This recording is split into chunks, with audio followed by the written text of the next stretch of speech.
If you're a podcast host, listen up, this one's for you. My name is Allie Jackson. I'm the host of Finding Mr. Height, a dating and relationship podcast that I've been doing for 4 years now, sharing my positive and practical approach to dating that's built on my own life experience. And I wanted to share another experience that I've had, my secret behind monetizing my show. It's called Red Circle, and I was just telling my colleague about how much I love their platform. With Red Circle, not only am I getting a seamless hosting experience, but I also love the support I receive in ad sales. It's not just typical ad sales either. It's targeted opportunities based on my show and my life. And the platform is super simple. You just set your preferences and Red Circle matches you with sponsors that align with your show. You can vet every opportunity and their platform gives you great analytics. More recently too, my Red Circle team has brought me opportunities outside of my podcast on social media to really augment the podcast partnerships, bring them full circle. I just can't recommend them enough. If you want to give it a try, go to redcircle.com to get your free trial. That's redcircle.com for a free trial.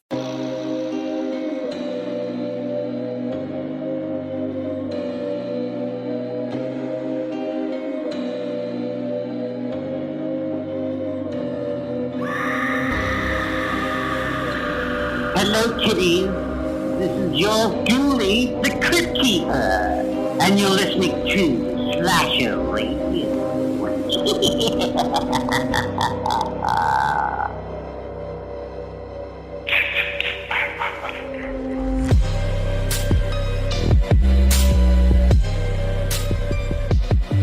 Welcome to Slasher Radio. This is your host, Mikey Bones, along with Kat Valor and Rob Humphrey for the semifinals and finals of Murder Madness. What's going on, guys? We're here. All of Howdy. us, including Rob. I'm back, believe it or not, against my better judgment. So, our people had to talk to Rob's people. There was a whole legal debacle after last week. Rob was unhappy. Did you just change your Zoom name to I Be Banging right in front of me? Like, how'd you even do that? I figured out how to do it. I hope I can figure out how to change it back in case I have to meet with like my kid's school or something. But hey, how you doing? I Be Banging. Hired. What's going on, guys? We are back. We got a lot of shit to get to this week. A lot on the line with the finals of Murder Madness being decided tonight. But we are joined, as we are with every final episode of Murder Madness, we are joined by a panel. And this year, our panel is, it didn't change much, but we got Greg, Darth Gregor, and Amber. Hello, guys. Hello. What's up, everybody? introduce her properly, Mikey. It's Slasher Radio Hall of Famer Amber. Okay, you know what? You're right. Hold on. Slasher Radio Award winner. What would you call it, Rob? Actually, the Lord Humphrey. It's the Lord Humphrey Lifetime Achievement Award, but it's akin to being inducted into the Slasher Radio Hall of Fame. That's right, and that would be the one and only Amber. There you go. Welcome to the show, Amber. Thank you for joining me. Lord. Thank you guys for having me. Appreciate it. Thank you, Rob. And I'm looking forward to see who wins the Covenant Lord Humphrey's Cup tonight. Wait, no. Lord Humphrey Cup, the Vernal Lord Humphrey Cup. We're giving out. Oh, I'm sorry. My bad. It's not the Lord Humphrey Cup. It is. We are also joined by EyeRChris. Hell of a deal. What's going on, Chris? Good as always to be back here on the big stage, here to watch the finals of the Lord Humphrey Cup and March Madness. What the fuck? What? Going ham for the most prestigious award in horror history. That's right. I like it. It's not the Lord Humphrey Cup. And if I'm not mistaken, Chris, you're a Slashy Award winner, aren't you? Yes, I am. Yeah, he's won. I am. Yeah. I am a Slashy Award winner for The Omens. There you go. Yes. That's right. Chris, Slashy Award winner. Look at this prestigious panel. Greg has a Slashy named after him. He does. That's about as prestigious as it gets. Yeah, that's true. What would it be? The honoree of the Greg Slashy? Yeah, the Greg Slashy, yeah. And we are also joined by this is a little coveted because this person has never been on the show. He's been referenced a lot of shit on Twitter, sometimes good, sometimes bad, but we are joined by none other than Will. Thrill me. The Thrill. What's going on, Will? Hello, I'm Will. Thank you for having me. My heart is kind of racing right now, but yeah, hello. I don't know if Will has won a Slashy award. I have. You got a Slashy? What did we give you one for, Will? I think it was for worst hot take, maybe. I don't know. Oh, that sounds about right. Did he win the Greg? Did you win the Greg? Greg Award. He won. Yeah, he won my award Oh. this year. Yeah. God damn it. Will is a recipient of the Greg Award, the Greg Slashy. That is something. Look at that. Legends among us. That's right. An all-star panel. Will, of course, most recently, well, not most recently, but was recently at the bottom of the patron power rankings. He's moved up a little bit, but, you know, his footing's precarious at all times. I learned my lesson. Greg, how do you feel having, because you obviously won the Greg Award at the Slashies. Now you have Will here who is following in your footsteps. How does that make you feel? I mean, both honored and bothered that I didn't win it a second year. So it just means that I have to try harder to win it next year. Mhm.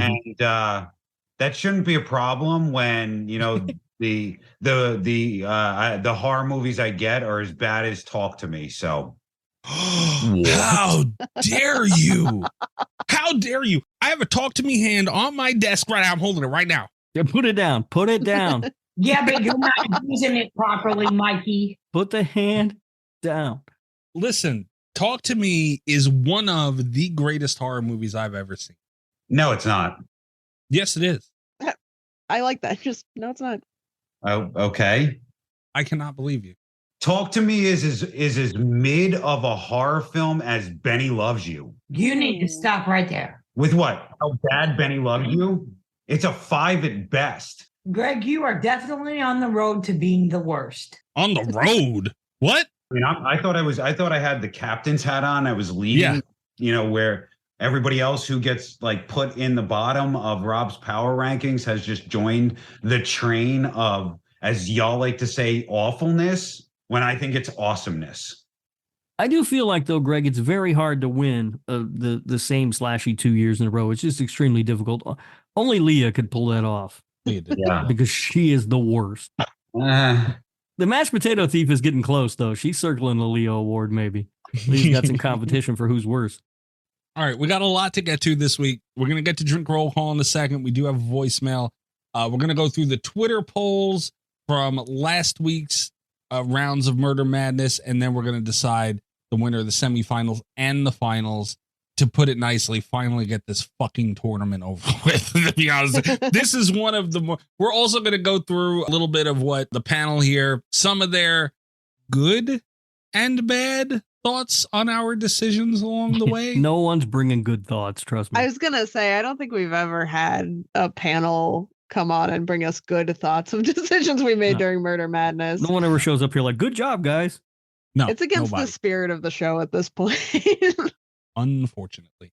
And after what you guys did last week, I don't blame them. Cat Rob is going to jump in and be like, yeah, so what I think about the decision. I know. All right, drink roll call. Does anybody want to go first with what they're drinking tonight? I have a pretty boring one. I have a clear American cherry limeade sparkling water. Okay. That's about it. Yeah. I don't know. Has anyone ever had sparkling water on the show before for drink roll call? No. None of us are that fancy. Yeah, look at Will being bougie. Okay, well. Bougie. I am drinking. I was at a new smoke shop recently and they looked like they had a nice assortment of drinks. So I was like, oh shit, okay. So I'm pacing back and forth in the freezer, in the little refrigerator aisle, you know, that like drink roll call makes you do. And I found something that is called Nemo's Nutcracker. Oh, that's just great. Yeah. Turns out the assortment of drinks were not as impressive as I thought they were. They had some nice juices, and then most of it was just like beer. So I have a blue colada Nemo's Nutcracker, and I figured cracking nuts was the best drink to have for the finale of Murder Madness. Yeah, not bad. That's probably Yeah. true. Not bad. I have I just have an old fashioned. Again? Mm-hmm. I didn't have a lot to make drinks with, and I didn't want to go to the store, and I always have the stuff for an old fashioned. Greg, Amber, what are you guys sipping on? Coffee. Coffee, Yeah, of course. cream, sugar. How you drink Solid coffee? choice. Coffee. I drink it black like my soul. So Jesus Christ. That checks out. Yeah, I should have seen that was coming. That checks out. Amber, what about you? What are you drinking? I'm just drinking a Starry Mist. What's that? It's the Knockoff Sprite. It's from Pepsi. Oh, it's not bad. I've had it before. Yeah, I like it. Chris, what about you, kind sir? Had some beers earlier today, but now was inspired by Rob last week, so I'm just having water. Yeah, Rob was having one. Good Yeah, job. that's true. Good job. I hit my water goal today, guys, by the way. Keeping that streak going.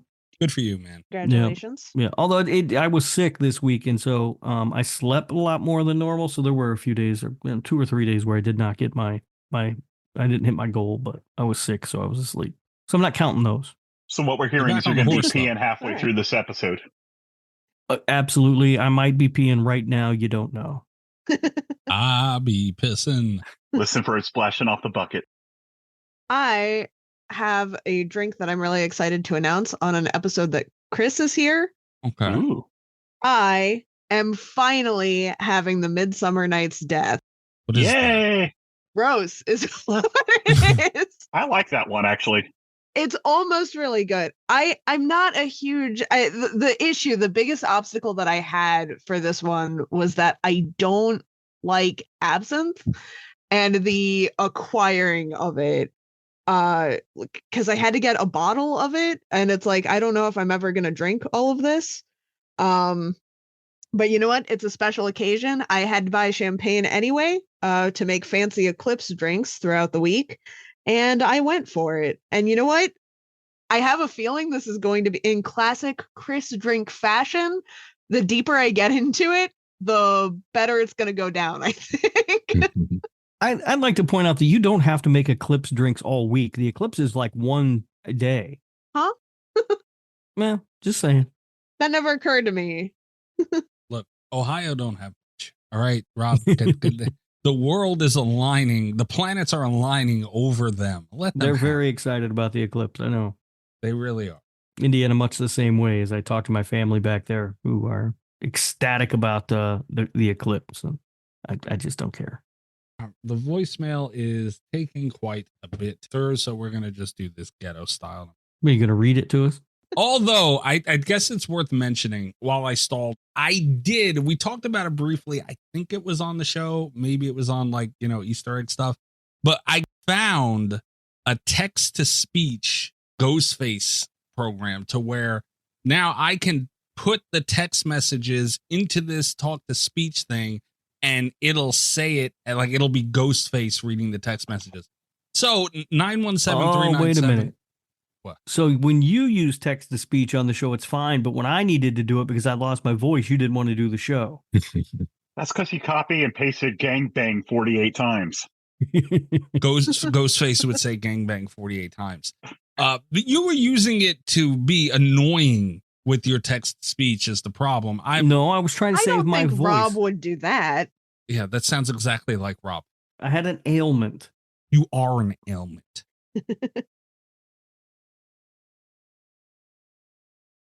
Trace the call. It's coming from inside the house. 5455 if you want to send a voicemail, leave a voicemail for the show, send a text message. Ghostface will read your text message, and if you send a voicemail, we will air it on the show and discuss it like we are about to do now.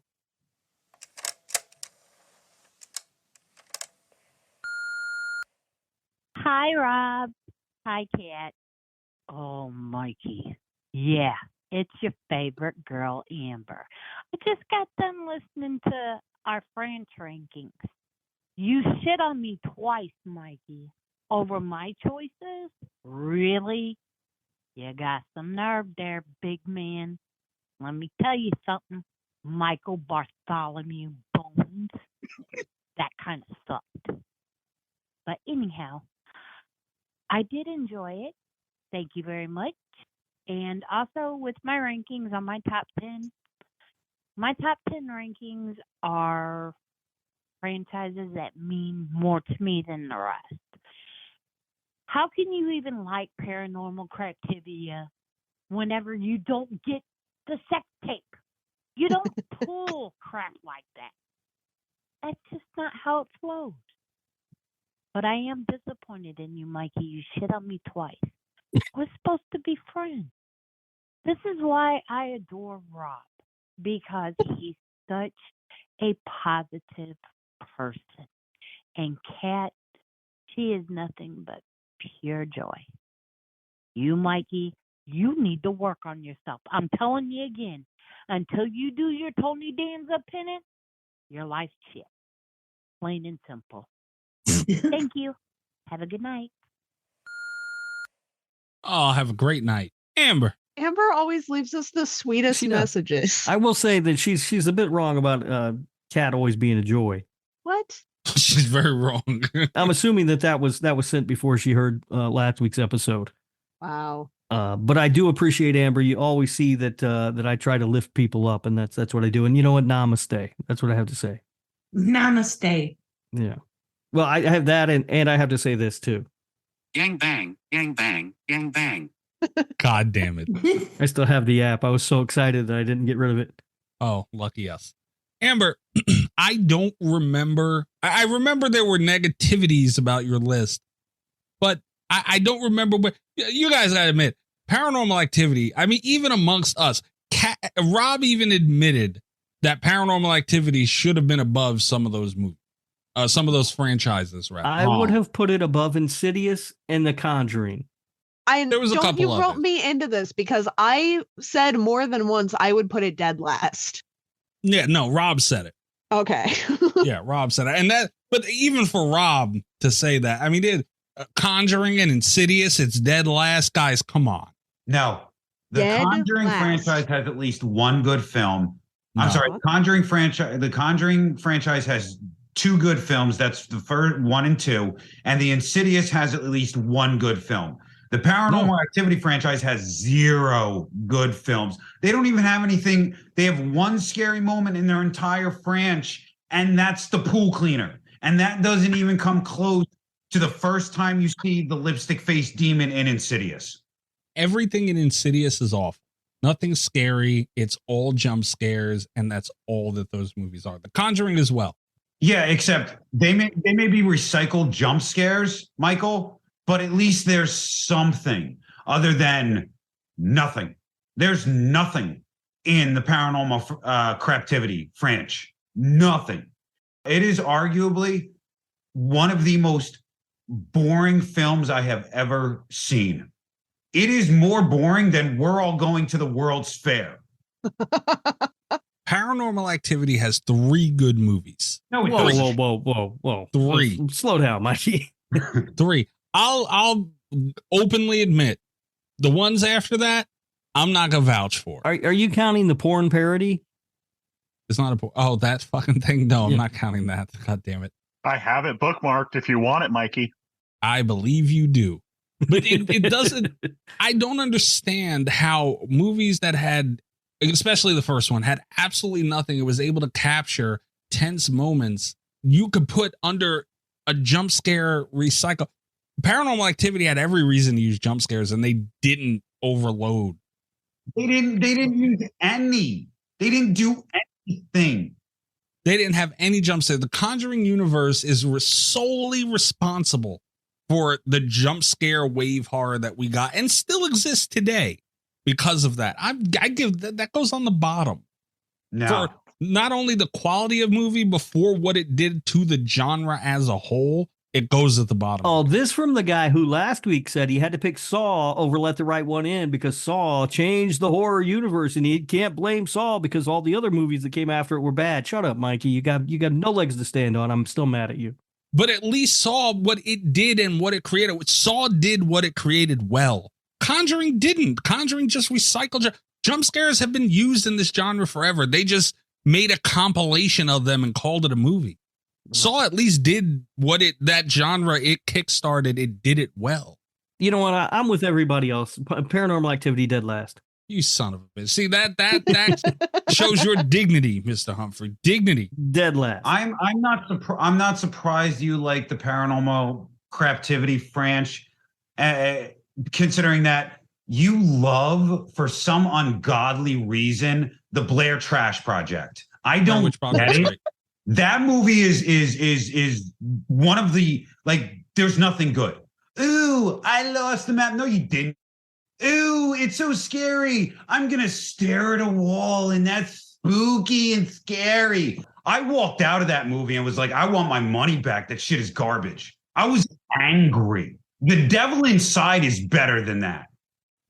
Other than The Exorcist, The Blair Witch, and even arguably, it is the most real movie the genre has ever gotten. And by real, I mean, like, it had impact outside of the movie. You say that, Mikey, but did the makers of the Blair Witch Project get taken to jail like the Cannibal Holocaust director? I was just going to bring up Cannibal Holocaust. That's another one too. That's another one too. But the Cannibal, but as such, that wasn't at the scale of the Blair Witch Project, though. No, it was better. It was leagues better.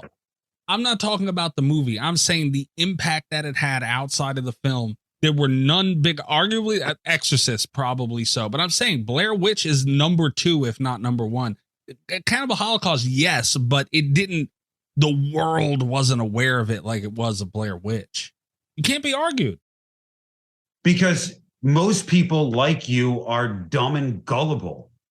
Like, you want to believe that this is real. It's not. I didn't think it was real, but a lot of people did. You look up gullible in the dictionary, it's going to say anybody who believed that this movie was real. Dude, if it didn't do its job and perform on screen, people don't think that. There's a lot of movies that try that. Paranormal Activity tried that. You know, granted a different time and era and the internet and all that shit, but still, nobody blinked at that. But Blair Witch was able to do it. And if the movie doesn't back it up, it's not going to perform. You're wrong about the Blair Witch, man. Blair Witch is a beloved film. You're just wrong on that one, dude. It is a great movie. It's not. The acting's terrible. Camera work's terrible. It had a resurgence of the worst subgenre in horror. There's only been like two good found footage horror films. 2.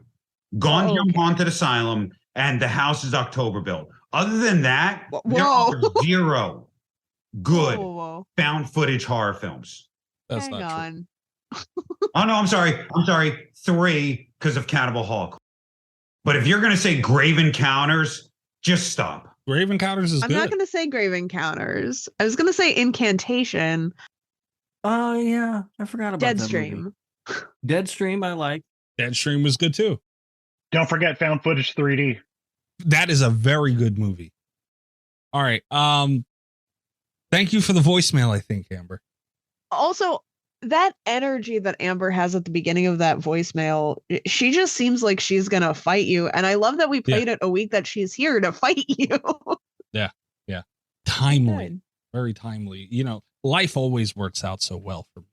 But, okay, so moving on.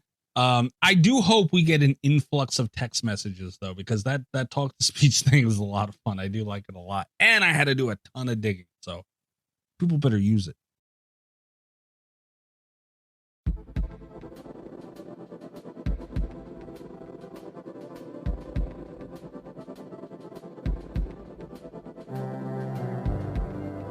The fuck we got to do next? Oh, yeah, polls, right? Let's see what the lovely people of Twitter think about the outcomes of the matchups from the last 2 rounds that we had last week. Oh boy, I can't wait. Okay, let me get to the bottom of this. Okay, let's see if these people could get it right. The first matchup was Alien versus Texas Chainsaw. This one was close. Texas Chainsaw won 58.1% to 41.9%. I think that's fair. That feels a little close, but I was worried about that one. I'm kind of glad that Texas Chainsaw won. I picked Alien in that matchup, so it actually just changed. I put these up a little late, so the voting is still occurring. This might not be final results, but it just changed to 56.3 to 43.8. So it got even closer. I don't know. After last week, Mikey, I think Damien Maffei needs to throw you on the back of a hook of a door. Yeah, I tagged Damien in it, a friend of the show, and Damien Maffei. I said I'm interested to see what his take on this one is. He said TCM is influential, accidental brilliance, but is not in the same realm as Alien. Anybody that says otherwise is trying real hard. And I replied to Damien and said, "That's some bad news." He said, "It's not bad news. It's culling." Wow. Yeah. Damien, a little feisty. I voted for Alien, Mr. Maffei. Just remember that. This is the first time you're on the good side of a Damien Maffei ass whooping. This I'd like to point out that this guy also is saying this, and he was in the TCM game. You guys fucked up. That's what I'm saying. Wes, Matt, I'm going to DM you. That's what you're always saying, Rob. The next matchup was Halloween 1974 against The Exorcist. Halloween won 70.8% to 29.2. That's pretty lopsided. But correct. I mean, it's the correct choice, but it's No, it's not. Extremely lopsided. No, it's not. Exorcist is the better movie. No, it's not. Yes, it is. Exorcist is a better movie than Halloween. Greg, I'd like to refer you to my top 100 list where the Halloween was number 2 and The Exorcist was number 3. So clearly. And what was your number 1 again? We're not talking about my number 1. We're talking about my number 2 and my number 3. Right. Your list is incorrect because Exorcist has less flaws than Halloween. I don't think so. Oh, is it too late to change my vote? That might be true. It is way too late. We are rounds too late at this point. The only thing I would like to agree with Greg on, probably for this whole fucking episode, is Rob's list is incorrect. It's a fraudulent list. You were supposed to do a whole new list this week. Did you do that, Rob? I did not, but it is the official list. It's accepted. Of where? The official list of what? Of everything. Everybody just now knows what the top 100 horror movies of all time are. And where are my balls? Okay, moving on. The next matchup was Candyman versus Bride of Chucky. This one hurt my soul a lot, but Candyman won 79.2% to 20.8. That's honestly closer than I thought it was going to be. Yeah, Candyman should have had more votes. Well, we talked last.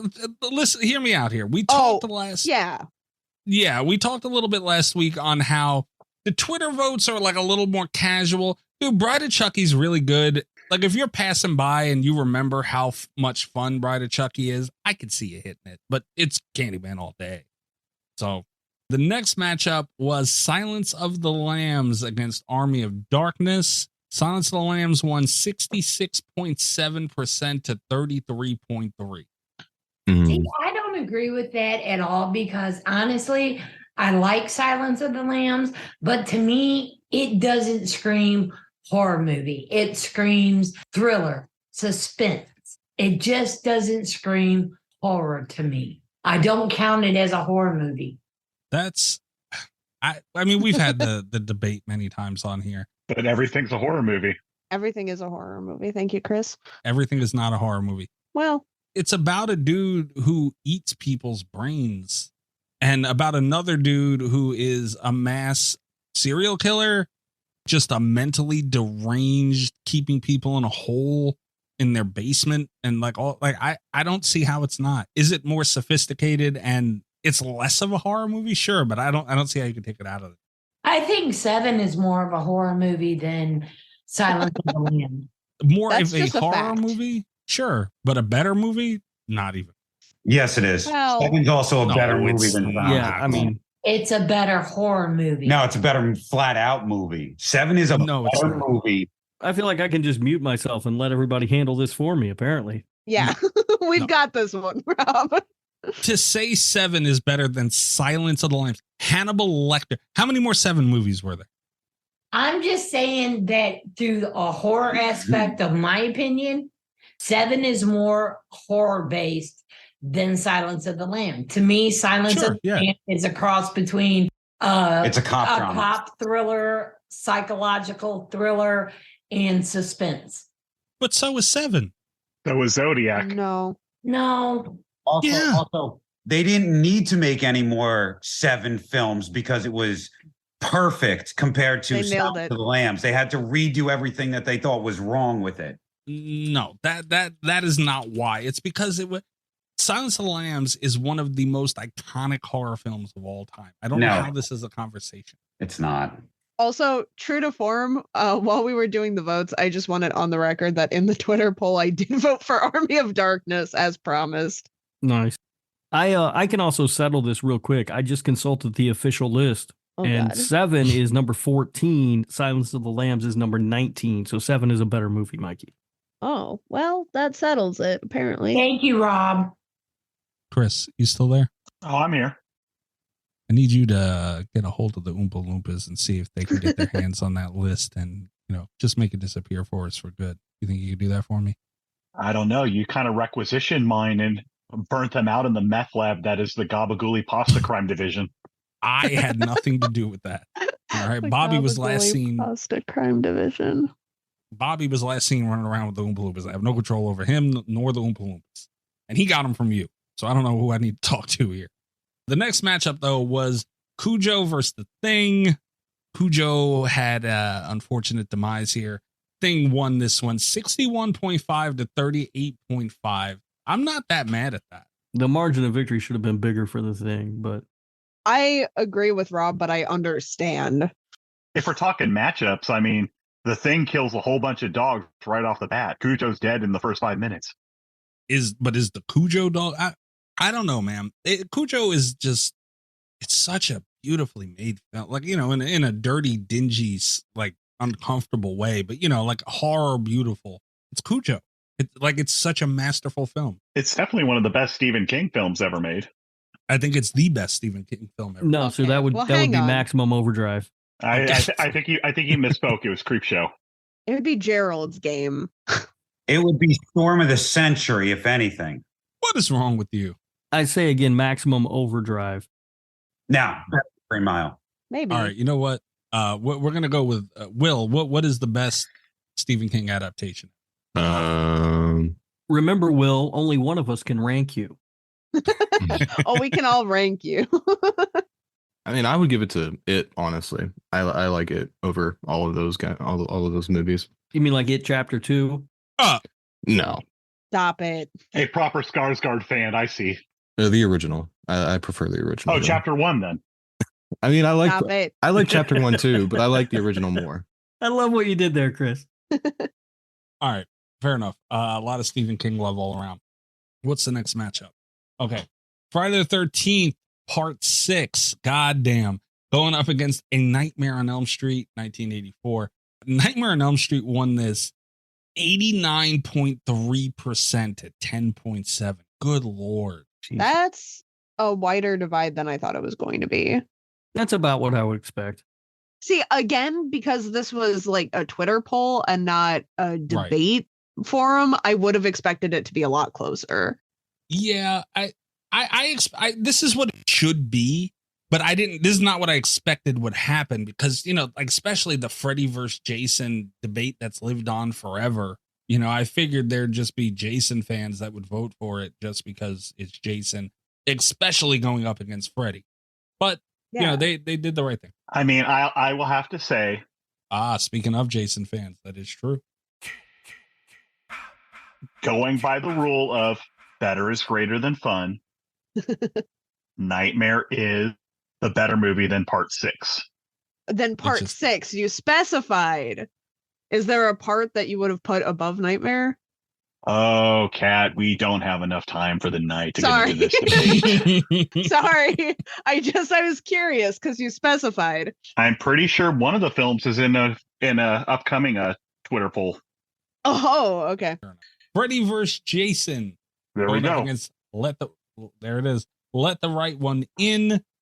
Let the right one in won. And this I believe is the closest margin.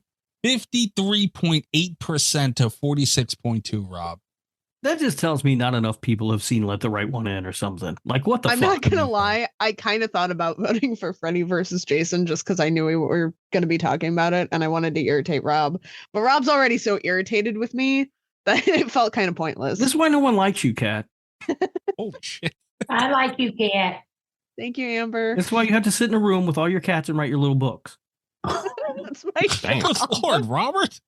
He's really pissed about last week. Good God. He's mad. I sent a message letting you know I was thinking about quitting the show. I don't know what part of you thought I wasn't mad. If you, Rob, You if you say that if you from think you're time to quitting the time. show over that, you didn't do it over Perfect Blue. You're not stopping now. Perfect Blue was a whole different argument where I just told him I wasn't watching the movie. Yeah, very annoying to deal with for like 4 days. That was a fun 4 days for everybody. Oh yeah. Mikey was losing his mind. I didn't know if you were really gonna fucking watch it or not. You just sit there. I didn't watch it. Told you. The next matchup. Okay. This is the one I wanted to talk about. Trick or Treat 2007 going up against Saw. By the way, all the outcomes of these so far, all these polls were on the same side as what won in the tournament. I think it's worth saying. Up until this point. Until right now. Trick or Treat going up against Saw. Trick or Treat won 75% to 25%, guys. This is the side I was on. I just want the record to show. I'm not surprised. I didn't think it was going to pass through the next round of our bracket. I'm not surprised that the masses voted incorrectly here. Rob, does this make you regret your decision at all? Because you were on the fence for this one. I was very much on the fence about this one. One of the main things that left me on the fence was that I haven't seen Trick or Treat in so long that I didn't remember it well enough. I'm not surprised that the vote went that way. People love Sam. And Trick or Treat has this, I don't know, there's like this like rabid following of people who just absolutely love it. So I'm not surprised that it went this way, but no, I don't regret the decision I made. Okay, fair enough. I stand by it, and I want to know what you guys think as well. And I like Saw a lot. I stuck up for Saw more than I thought I would going across, because when you sit and really think about the movie, it was that original Saw was such an iconic movie, but Trick or Treat is too. So what do you guys think? Saw shouldn't have made it past the first round. Damn. Who to go? Right, Will. Goddamn. Who was in the first round, Greg? Do you My remember? Bloody Valentine remake. Oh. I will say, so I obviously was going to choose Saw in that matchup, but from the beginning, I have thought Saw was going to go out because I thought I was going to be the only one that chose it against My Bloody Valentine remake. I have a hard time with this one, man, because I like both these movies a lot. Will, what about you? What do you think? Saw or Trick or Treat? Which side are you on?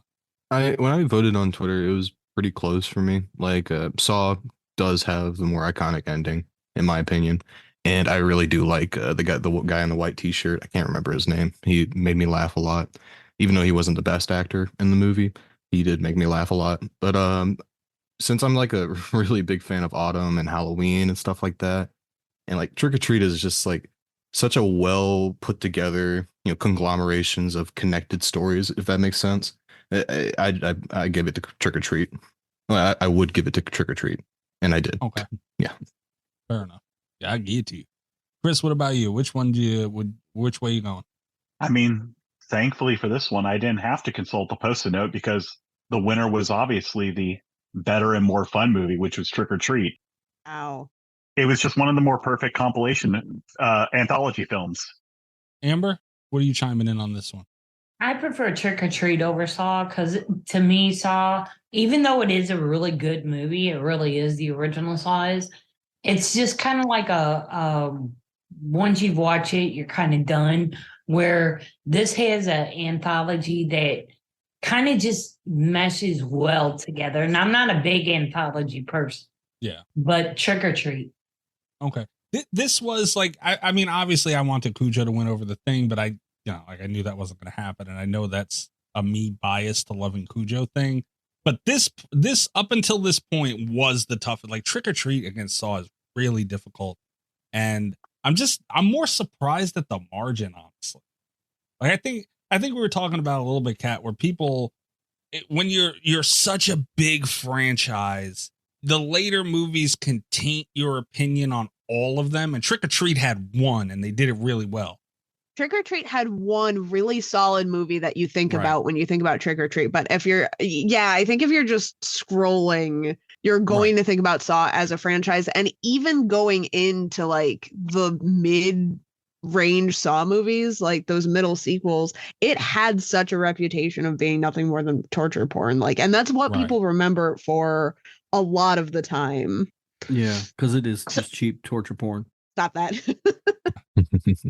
All right, another matchup that went differently on Twitter, Mr. Humphrey. Texas Chainsaw Massacre 1974 going up against Halloween 1978. Halloween won this 60.5% to 39.5. I've been telling you dumbasses this for 2 fucking years and nobody will listen to me. Now look. Will. Yes. Thrill me. We had quite a few long debates on this one. Yeah. Yeah. Do you feel vindicated? I'm happy. I think the listeners made the correct choice. And I kind of disputed it in the comment section on the in the Patreon. Like yeah, he did. Going over how we debated the night before about like everything. Like we went over every single category and you gave like Halloween every single category, but you still gave it the W and I couldn't wrap my head around it. I was like, what the fuck? But yeah. What Will's talking about is I gave it the categories they were bringing up in favor of Halloween, but I gave the categories I was talking about. I gave it a TCM. It's really hard. And I'm kind of the thing that I'm not mad that Halloween won. Like I'm not like, I'm not surprised either, but the margin is kind of wild. Like, even though it's only 20% really, I feel like, I don't know. I feel like it should have been closer at least. I feel like there's clearly one of those is a better movie than the other. And you two just chose wrong. That's, it's improved right there in black and white in front of your eyes, Mike. Do better. Next matchup was Candyman against Silence of the Lambs. Candyman won 65.2% to 34.8. Yeah, that's pretty fair. Yeah. Rob, speaking of proof in black and white, The Thing went up against Nightmare on Elm Street. The margin of victory for A Nightmare on Elm Street was 73.9 to 26.1. Well, that is because the people who vote in Twitter polls are dumbasses. What about the Halloween Texas Chainsaw? Different people, I'm sure. Completely different group of people. Greg, where's you on that? What do you say about that one, man? What, The Thing versus Nightmare on Elm Street? Yeah, I know you're gonna. Dude. I know you're going The Thing, but no. Since you asked, yeah, no. Rob's right on this. The Thing is a better movie than A Nightmare on Elm Street. I was shocked. Well, I wasn't shocked because I know you and Kat both love A Nightmare on Elm Street. But I think just looking. Not only did they love A Nightmare on Elm Street, but Kat has a burning hatred for John Carpenter. You stop that. And I've said this, and I wholeheartedly believe this. The Thing is a damn near perfect movie. It's a damn near perfect horror film. There's one flaw in The Thing. There's one, and it's a super minor flaw that I have with The Thing that doesn't make it the perfect horror movie, and that's with all the scientists that are there and everybody who's at the research station. Nobody speaks Swedish when the next closest research station is the Swedes. You would think somebody speaks Swedish. Yeah, that is the only flaw. That is the only flaw in The Thing. What about it being a little bit boring? Stop that. Because it's true. Stop it. This is why it's hard to agree with you sometimes. I stand by it. I mean, it's also the same guy who thinks Cabin in the Woods is the worst movie ever made. It's hard to agree with him sometimes. See, Kat? See what you did? I did not say the worst. No, you said it's a 2.9. Yes, yeah, a generous 2.9. I stand by that. Yeah. And you also like the Blair Witch Project, so good job, Kat, agreeing with that. Shout out to my boy Eduardo Sanchez. Next matchup is Let the Right One In versus Saw, Rob. And are you feeling better over this one yet, or no? Well, Saw won 78.6% to 21.4. Again, you can't trust people on Twitter. The most flip-flopping motherfucker I've ever met in my life. There is no way Saw is a better movie than Let the Right One In. It's just impossible. It's just impossible. That world does not exist. We're living in it. 78.6% of people agree with that. That's a big margin. The people have spoken, Rob. Not of all people who follow Mikey. Well, follow the show. I did it from the show page. It had nothing to do with me. And you chose wrong. I'm kidding. All right, so that's all the polls from this week. Just a reminder that the videos do go up on YouTube as well. I was a little late on round 2, but round 2 is out now. Round 3 is also out now, and round 4 is also out right now. So you can go watch those if you want a little bit of visual aid on it. Yeah, so that's it for the polls. Do you got, this is a dangerous thing I'm about to do here, but I'm going to open the floor so we can get a couple of the matchups that stood out to you guys. Anything that, yeah, I know, everybody duck and cover. Anything that you like, the one that you really would disagree with or agree with. I know that's not going to happen, but are there anything that stood out to you guys the most? I guess I can go first. Kat, can you read your post-it note for me again? Better is greater than fun. Horror court. God damn it. Oh my God, no. So, go ahead, Chris. You established in round 1 in the first quadrant that rule. Yeah. And yet, all 3 of you cowards constantly have to use the phrase, can I throw it the pity vote? Even with the established rule of not what's the more fun movie, not who would win in a fight, just what's the better film. All 3 of you constantly have to take the coward's way out of, can I give the pity vote, or can I not do the tiebreaker? I've done a lot of tiebreakers. Those I'm getting better at. A pity vote is okay sometimes because the margins matter, right? Like there's something to be said for margins. I agree. Some things should be a clean sweep. And some things it's okay to have someone in the middle, I think. I agree. I feel like, because when we say a pity vote, we're acknowledging, okay, that, you know, this is what it is, but I feel this movie is good enough to where it shouldn't get swept.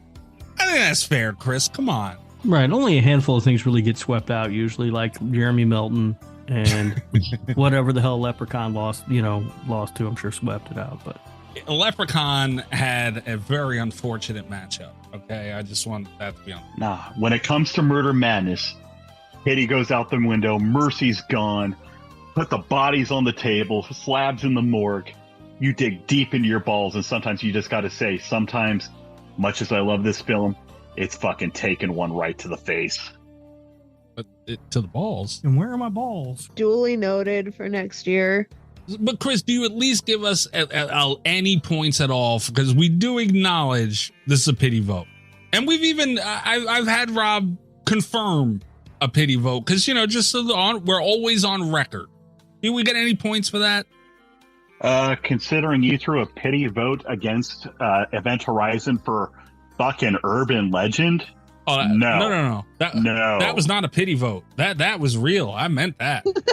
That was not a pity vote. And again, I was on record. I went for Urban Legend. Nope. Again, better is greater than fun. Better is greater than fun. Urban Legend's better. Yeah, Urban Legend's better than Event Horizon. It's a state. I would also like to point to the poll where Urban Legend won 52.4% to 47.6. God damn it. Over you can't Event trust Horizon. the listener. I'm just saying, like, it's I'm not flip-flopping now. How many pussy and bios were in that thread? Look, I agree that Event Horizon is a great film, but it just this poll, if nothing else, forget about who won it, whatever. At least it shows it's not as clear cut of a decision as you guys are trying to make it out to be. Urban Legend's really good. It sounds like somebody who wants both sides. No, I'm on Urban Legend. Urban Legend was not a pity vote. I stand by that. Urban Legend got my official vote. Nobody loves Urban Legend more than I do. You hate that fucking movie, and I don't know why. I don't know what it did to you for you to hate it that much and not admit it. I think Event Horizon's the clear winner there. All right. Will, what about you? Was there are you gonna yell at us for Halloween and Texas Chainsaw again? Oh, was the question, and do I have any disputes about what happened in the past, Paul? Or anything nice. I mean, Yeah, and please try to keep it refrained to murder madness. But we don't want to be here all night. Yeah, I gotcha. I mean, like me and Mikey talked before. Like, I don't blame y'all for like what the wheel did to y'all at all. Thank you, Will. But I do think that Killer Clowns should have beaten Child's Play, and that's pretty much my own dispute. I don't know. I'm that still one haunted does about that one. keep me up a little bit. I know it helps cement the better is greater than fun rule, but I don't feel good about that one. I feel fine about it. It's good. But I don't see how it is better though. Like how Child's Play is better though. Have you seen both the movies? I have seen both the movies. I mean, if we like break it down, like from a rewatchable standpoint, Killer Clowns beats it in my opinion. Right, because it's more fun, but better is greater than fun. But I mean, I hate that goddamn rule. I think better in that case might just have been scarier, which is why I don't feel great about it. Because I'm not sure Child's Play is better. I just think of it first. And I think what was going through my head at the time was better than greater than fun. But what I meant was scary. I think that might have been the deal breaker. But what? You're telling me that in your drunken state, you scrawled a Post-it note that says better is greater than fun. And the entire time the rule should have been scary is better than fun? No. The rule is better is greater than fun. I think when I was trying to apply the rule to the Killer Clowns versus Child's Play matchup, I was thinking that Child's Play was better, but I think what it is scarier. Like, I treat it like a more serious slasher film because it is a little bit scarier, but I don't know if that makes it better. And I think that's why I have regrets about that matchup. I think the first Child's Play movie gets slept on. I think it's a really good movie. It's good. Is it Killer Clowns good? That's rough. I don't feel good about that one, guys. Yeah, I think Killer Clowns arguably, it wins almost like every category in my head, like music, story, in my opinion. I'd consider fun into a movie being good. Special effects, I do think Killer Clowns has better special effects than Child's Play by far. Absolutely. And yeah, that's pretty much it. I'll bow to Chris here a little bit.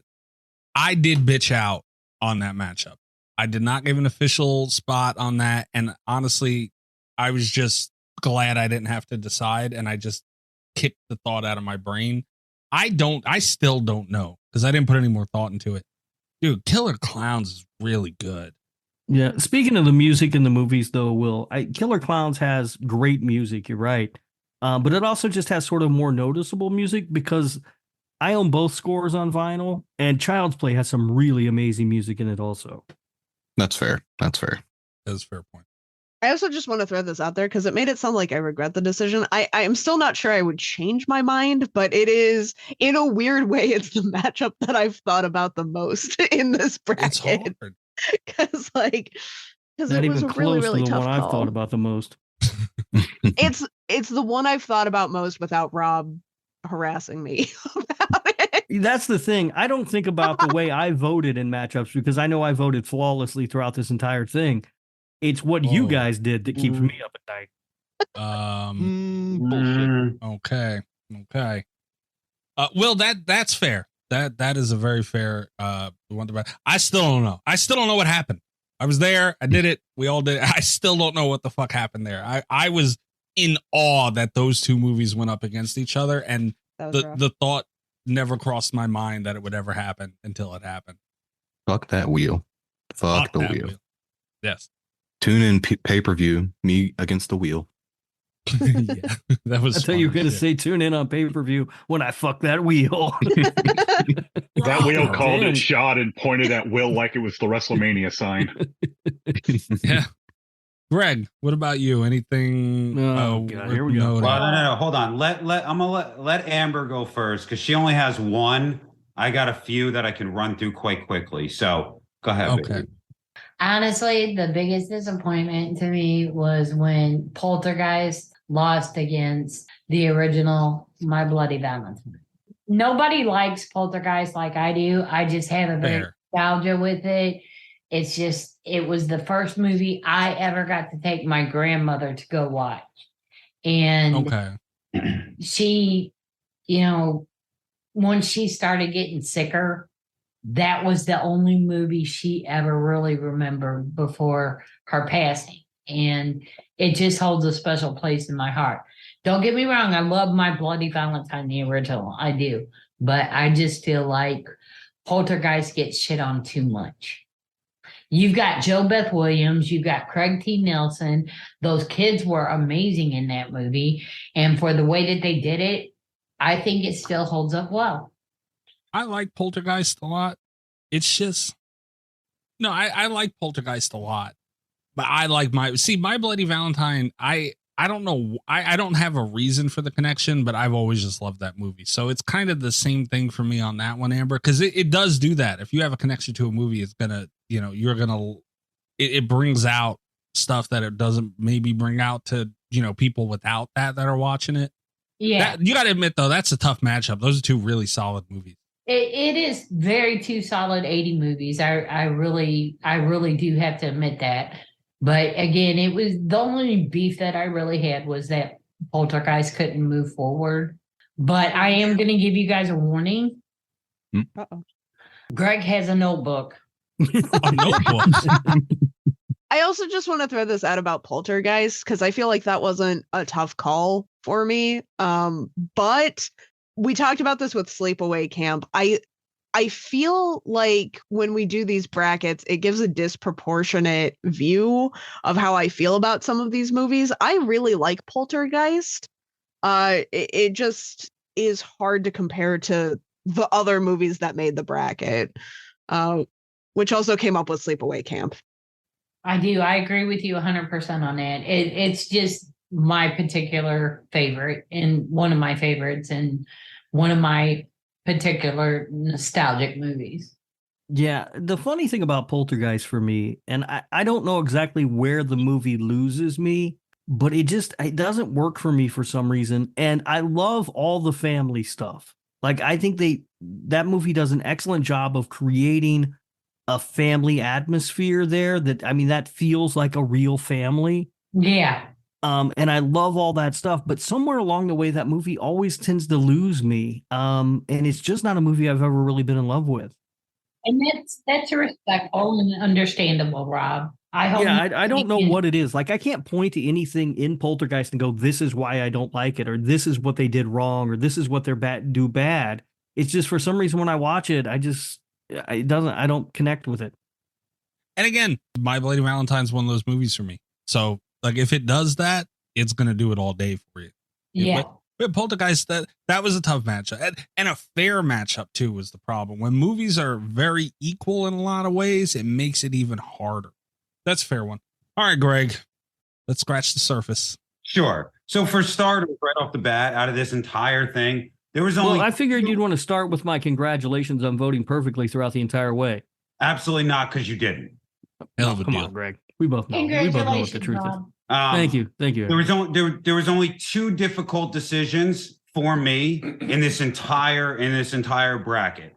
One was A Nightmare on Elm Street and Return of the Living Dead. That was a tough one. And the other tough one was Trick or Treat and Valentine because Jeremy Melton bodies all. However, even I couldn't bring myself to vote for Valentine over Trick or Treat. So Jeremy Melton got a bad draw, but in the 2000s quadrant, there were only two movies that I would have voted for over Valentine. One was Trick or Treat, and the other was Dawn of the Dead. And boy, did Dawn of the Dead losing in the first round really piss me off. That annoyed me the most out of everything. Yeah, I think I can explain that to you though, Greg. Dawn of the Dead isn't very good. The Dawn of the Dead remake is better than the original. That's just crazy talk. It's not better than the original. It absolutely is. The Dawn of the Dead original is slow and boring and parts that make no sense. The zombies don't look good. Like, there's just too many issues with it for me. The biker gang is dumb. Oh, I'm gonna put my arm in a cuff when there's zombies around. No, you dumb fuck. Like, stop it. But going back to the top of the list, You guys got 2 wrong in the 70s quadrant. That would be the upper left-hand left quadrant. Yeah. You guys picked Alien over Phantasm. That was wrong. And you picked Carrie over Bay of Blood. Oh, Greg, those are both easy work, man. No, well, I will say that. What did we pick over Bay of Blood? Carrie. Oh. And that was closer for me than I would like to admit. I almost didn't pick Carrie over Bay of Blood.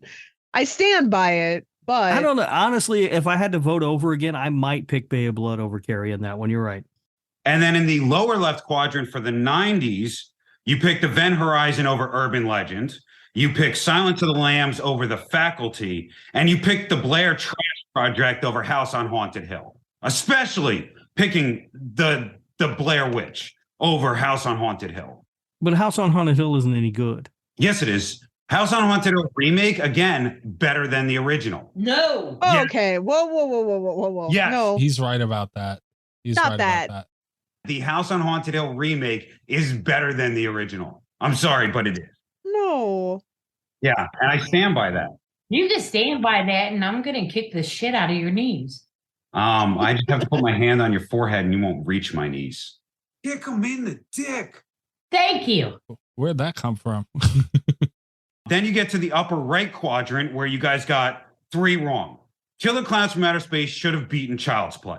That's a fair. Poltergeist should have beaten My Bloody Valentine because My Bloody Valentine, the original, is not really that good of a film. A great movie. And Sleepaway Camp should have beaten Evil Dead because the original Evil Dead is the worst in that franchise. Greg. Darth Gregory. How could you dare? Sleepaway Camp is good, but it's not that caliber, man. It's better than Evil Dead, especially the original Evil Dead.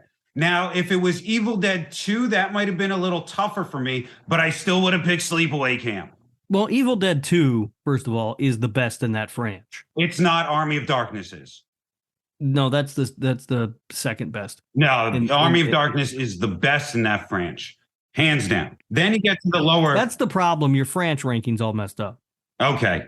No, Evil Dead 2 is way too goofy for its own good. It's more of a comedy than a horror film. Then you get to the lower right quadrant, and you guys got 3 wrong.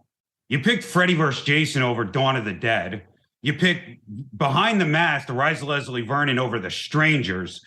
And you picked American Psycho over The Ring. No, all 3 of those are right. No. He's got something in the middle there. Hang on. That he's got a point. At the end, I think was correct. No, The Stranger should have moved on. And Will is over there grinding his teeth right now. I know he loves Leslie Vernon, but The Strangers is great. You want to know why The Strangers is better than Behind the Mask? The masks in The Strangers are better than the mask in Behind the Mask. I will give you that. I will give you that much. That's the selling factor. Yeah. But the movie surrounding those masks is terrible. But The Strangers was creepier. The Strangers had way more of a this could happen kind of vibe. The Strangers is something that, like, if you just objectively look, better made. Just everything about The Strangers is better than Behind the Mask. I totally disagree with you on that. I know you do, but that's okay. And how you picked Alien over Suspiria floors me. Alien goes over Suspiria. That was one of the toughest matchups of the entire thing for me to decide. That really was hard. You chose wrong. Well, we can talk about wrong choices, Kat. You really want to get into that right now? No, I guess I just want Damien Faye to fight me. I don't know why I'm standing on this hill, but I was really sad to see Suspiria go. Yeah, I was going to say it's one of the more unfortunate choices, but that one was easy. Then you pick Silence of the Lambs over Scream. That was wrong. They should both be ashamed of themselves. Better is greater than fun. And Silence Scream of the Lambs is better. Is a better movie. It 100% is. Then you picked the dumbass dog film over Child's Play. Whoa! Dumbass dog film. Cujo? Yeah, Man's Best Friend is better than Cujo. Tell him, Greg. What? So D. Wallace. You hate D. Wallace? No, but Brad Dourif over D. Wallace. No, you're wrong on that one, Greg. And then you picked Freddy vs. Jason over The Devil's Rejects. That Les was is wrong correct. as well. No, it's not. Well, Freddy vs. Jason was a Pepsi commercial of a horror movie. Well, let's be honest. I love Freddy vs. Jason, but if we're just looking at what was done better, Devil's Rejects was original. At least it was an original story that they had. You always say that, but it wasn't original. People always say it's so original, it's so original. He redid Texas Chainsaw Massacre. Well, it can't be the same. Well, Friday the 13th isn't exactly original either, especially since that's the how manyth movie in the franchise. But they weren't trying to be original. Well, neither was Devil's Rejects. They were just doing what they wanted to do. But you can't say it's original. That's my point. What they did was an original. There are very few original concepts anymore. It's not an original concept, but what they did there, they put a good twist on it, man. It was very gringy, dirty, and in a real way. Rob Zombie did great. That was his greatest film. No, his greatest film is The Munsters. We've talked about this. No, his best film is Lords of Salem. That neither one of those statements are true. Halloween. Oh, Will? Yes. I will boot you from this call. He can't do it, Will. Don't be scared. Well, 2 weeks ago he could have. He can't do it now. Mikey, I want to host the call from now on. No. You muted. You were in charge one time and you muted me. I haven't muted you yet. You cut it down so it sounded like I unmuted you right away, too, which is funny because it took me a long time to figure out how to unmute you. Yeah, dead air. Not very good. Since we're all doing hot takes anyway, I'm going to hop in here and just say that Rob Zombie's best film was House of a Thousand Corpses. It's the only one with Fish Boy. You're all wrong. It's 31. Oh, Chris. I should have said 31 just to be funny, huh? 31's awful. 31's a good film, though. No, there you go. Point in case, Chris. It's better than Devil's Rejects. No, it's not. What? That one I can back up. Okay, I'm getting dizzy. All right. Is that it for the discrepancies? Yes, because we already covered rounds 3 and 4. I want to ask real quick, though, you guys, because one of the things that we had trouble with once we decided on doing the decades format was which 16 movies to pick from each decade. We were trying to pick movies that were representative of a decade sort of as a whole. And I don't know how you guys felt like we did on that. Yeah, but where would you guys, the most important question, where would you guys, no, what would you have kicked out of the 90s to put Jack Frost in there? Because that's... Oh, okay. That's the Yeah, real hold on. question. Hold on. We left Nothing. Jack Frost out because we knew it was too powerful. We did, but That's not the truth. I regret it. We left Jack Frost out because these two would blindly vote for Jack Frost over anything and everything. Because Nothing blind too about powerful. it, Mikey. And it's not a horror movie. It's barely a horror movie. It's the same thing that kept Halloween 3 Season of the Witch out. Yeah. That one was just over my dead body. I mean, I can name 3 films from your 90s original that you could have taken out for Jack Frost. Which ones? Yeah, go for it. Okay. I Know What You Did Last Summer. Absolutely. That's fair. That was the one I wanted to boot. Silence of the Lambs. Yeah. Oh, Greg. And obviously the Blair Trash Project. Easily those 3. You realize you just picked 2 of the most iconic films ever in the genre, whether you like it or not. It's the truth. How? Which 2? Silence of the Lambs and Blair Witch Project. So a non-horror film in Silence of the Lambs and It's a horror film. that atrocity, quote unquote, film of the Blair Trash Project, no, gone. Should not be in there. We could have took both those films out. We could have had Jack Frost and the Ginger Dead Man. Just saying. Oh, Christ. Both That's of an those idea. movies made over $250 million. So what? And one of them cost a couple thousand to make. Come on, man. No. How much money a horror film makes should have no bearing on how good it is. The Blair Witch Project is not a good film. It's an There's excellent nothing film. good about it. The acting was terrible. The direction was terrible. The camera work was terrible. The acting plot was was great. terrible. The story was terrible. The acting was atrocious. Oh my God. most of the acting in that film wasn't even acting. It was real reactions. It's impossible for it to be bad. Yeah. It's bad because it's not real. Like, but a lot of it was real. They pretended to be scared of a witch in the woods. Come on. Like, first of all, any of those films should have been taken out. Where's Uncle Sam? Why is Uncle Sam not in your 90s tournament? Well, because it's Uncle Sam. Yeah. Uncle Sam is a great slasher. Hell, Uncle Sam is better than Scream. I said it. Okay, right. I don't know about that, but it was definitely better than I Know What You Did Last Summer. Well, to be fair, I wanted to not put in I Know What You Did Last Summer and put in I Still Know What You Did Last Summer. No, that somehow didn't happen. Yeah, that would have been worse. How are you as a Rastafarian going to waste a joint like that? That movie is amazing. I'm sorry. I stand by that. You know what? Lighting it right now. I stand by that. That was my biggest complaint of that movie. That's an instant X. But it makes up for it with the greatest reveal in the history of films. Stop that. But what would you guys? So I guess what I was interested more in is things like that, though. What would you put in that we didn't put in? The Craft. All right, but then now you've got to tell me what you're going to take out. I Know What You Did Last Summer for The Craft. Yep. Okay, I could see that actually. I want everybody to know. I Know What You Did Last Summer is only in there because of Rob. Yes. What? Yes. What? I tried to take it out. I tried to take it out for Jack Frost. I tried to take it out for The Faculty, and I don't even remember what we ended up taking out so that The Faculty could be in there instead. I thought The Craft was better than I Still Know What You Did Last Summer, and I don't remember what the other one was, but there was like one other random 90s thing in here that I voted for over I Know What You Did Last Summer. That wasn't because I don't even like I Know What You Did Last Summer. And it's better than I Still Know What You Did Last Summer. No, it's not. Me personally, I would switch part 2 for part 6 from the Friday franchise, honestly, because I go back and forth between those films. Like it like flip flops between my number 1 and my number 2 film, and I think part 2 is a much more well made movie. Is that the right phrase? Yeah. Yeah.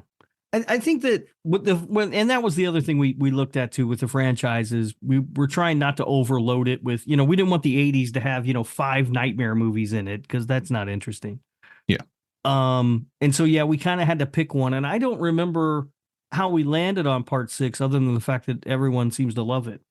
I think that was what was, except for with every franchise except for Evil Dead, I think we ended up with the movie that was going to have the best chance, like with all of us. And I think the most of us would have voted part 6 through over the most things.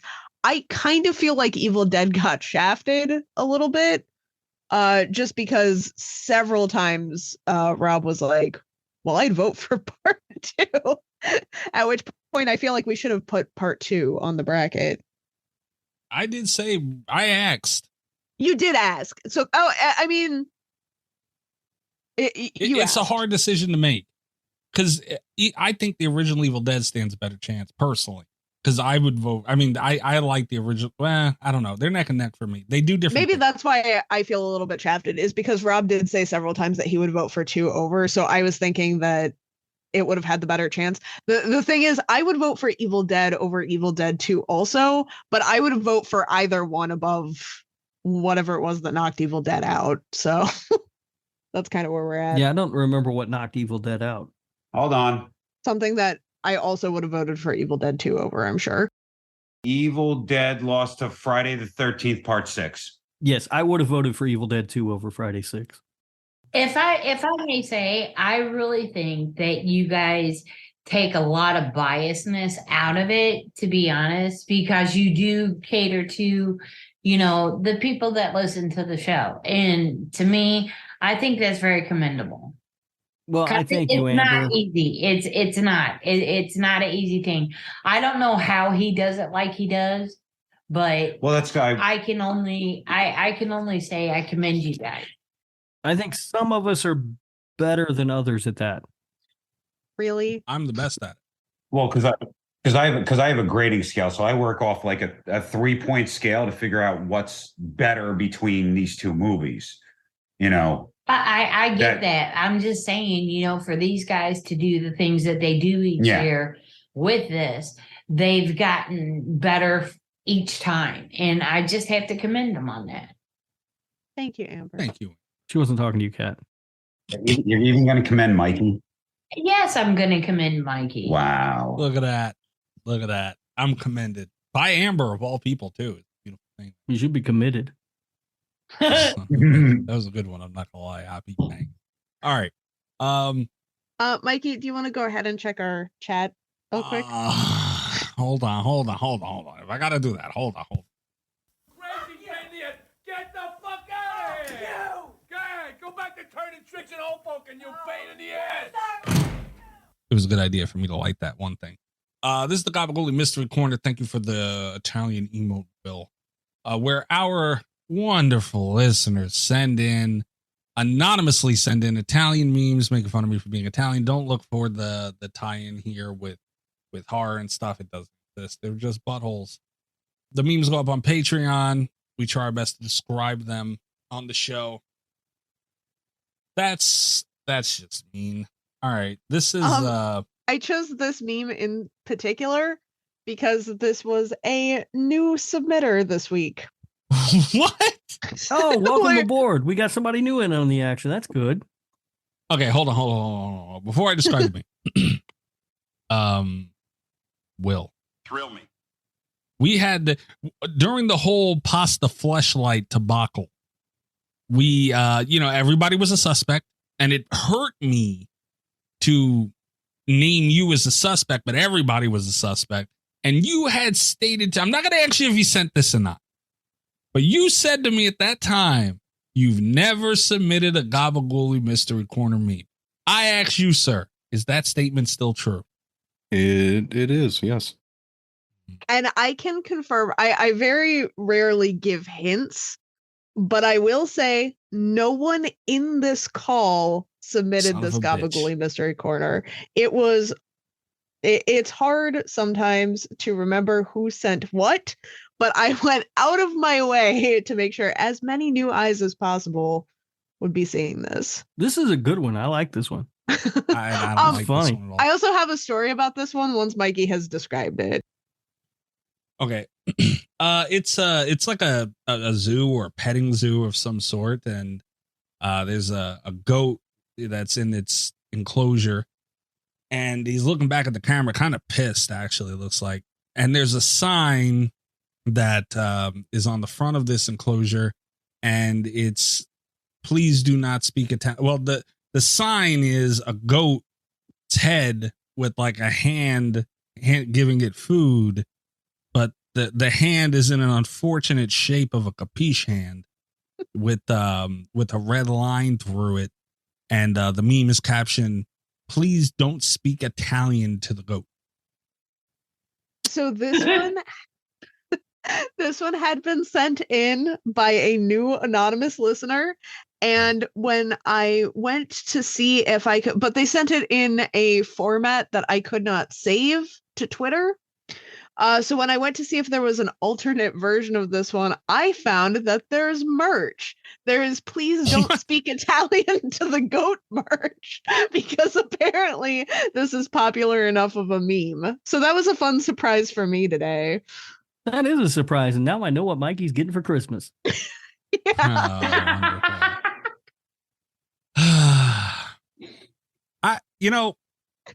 It's just sad. It's sad. Like, what? Whoever sent this in, and I don't know who you are. I had a funny suspicion that it might have been Will, because like my thought process, and I apologize to you, Will, but my thought process on it is, how many fucking people are doing this?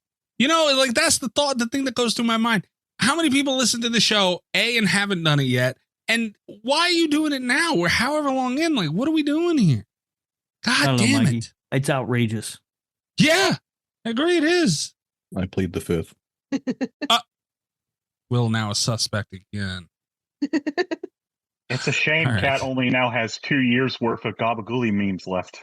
Yeah, I only have 2 years left. Is it up to 2 now? I don't think it's 2 full years. It's like a year and a half. Oh, You're fine. Nice. Gone up several months since our last audit of the Gabagooli Mystery Corner memes. That's great to know.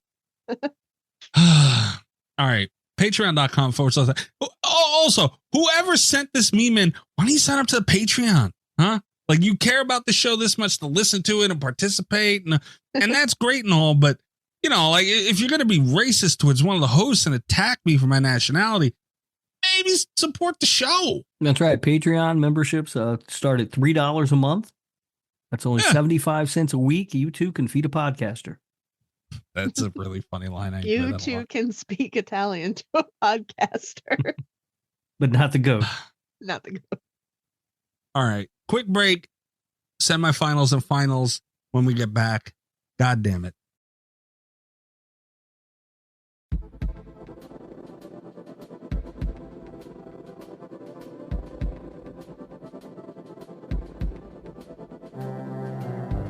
Okay.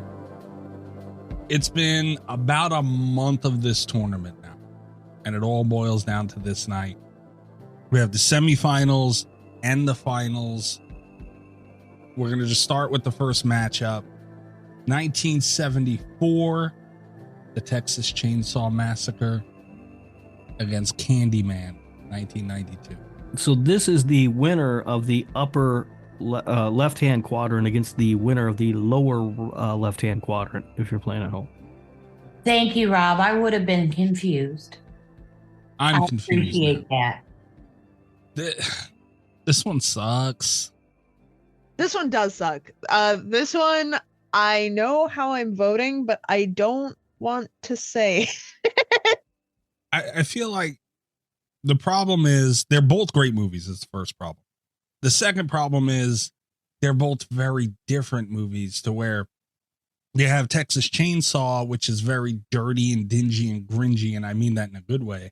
And then you have Candyman, that is a much more sophisticated film, and they packed a lot of issues with their times and even today, even, you know, a lot of that's in there with that social impact of it.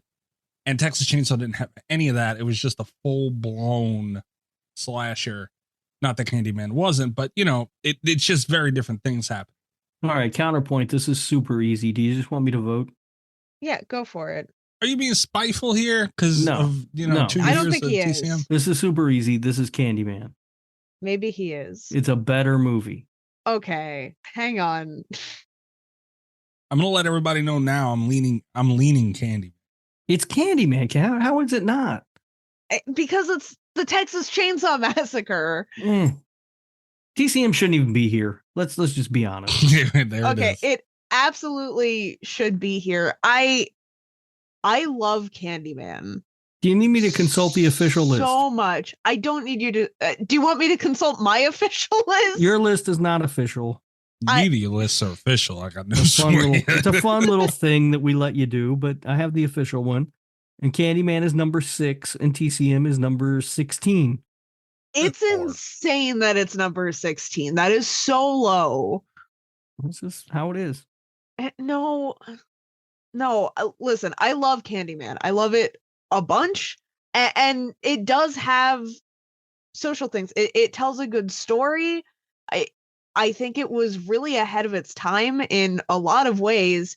It wasn't the fucking Texas Chainsaw Massacre, though. Like, as a film,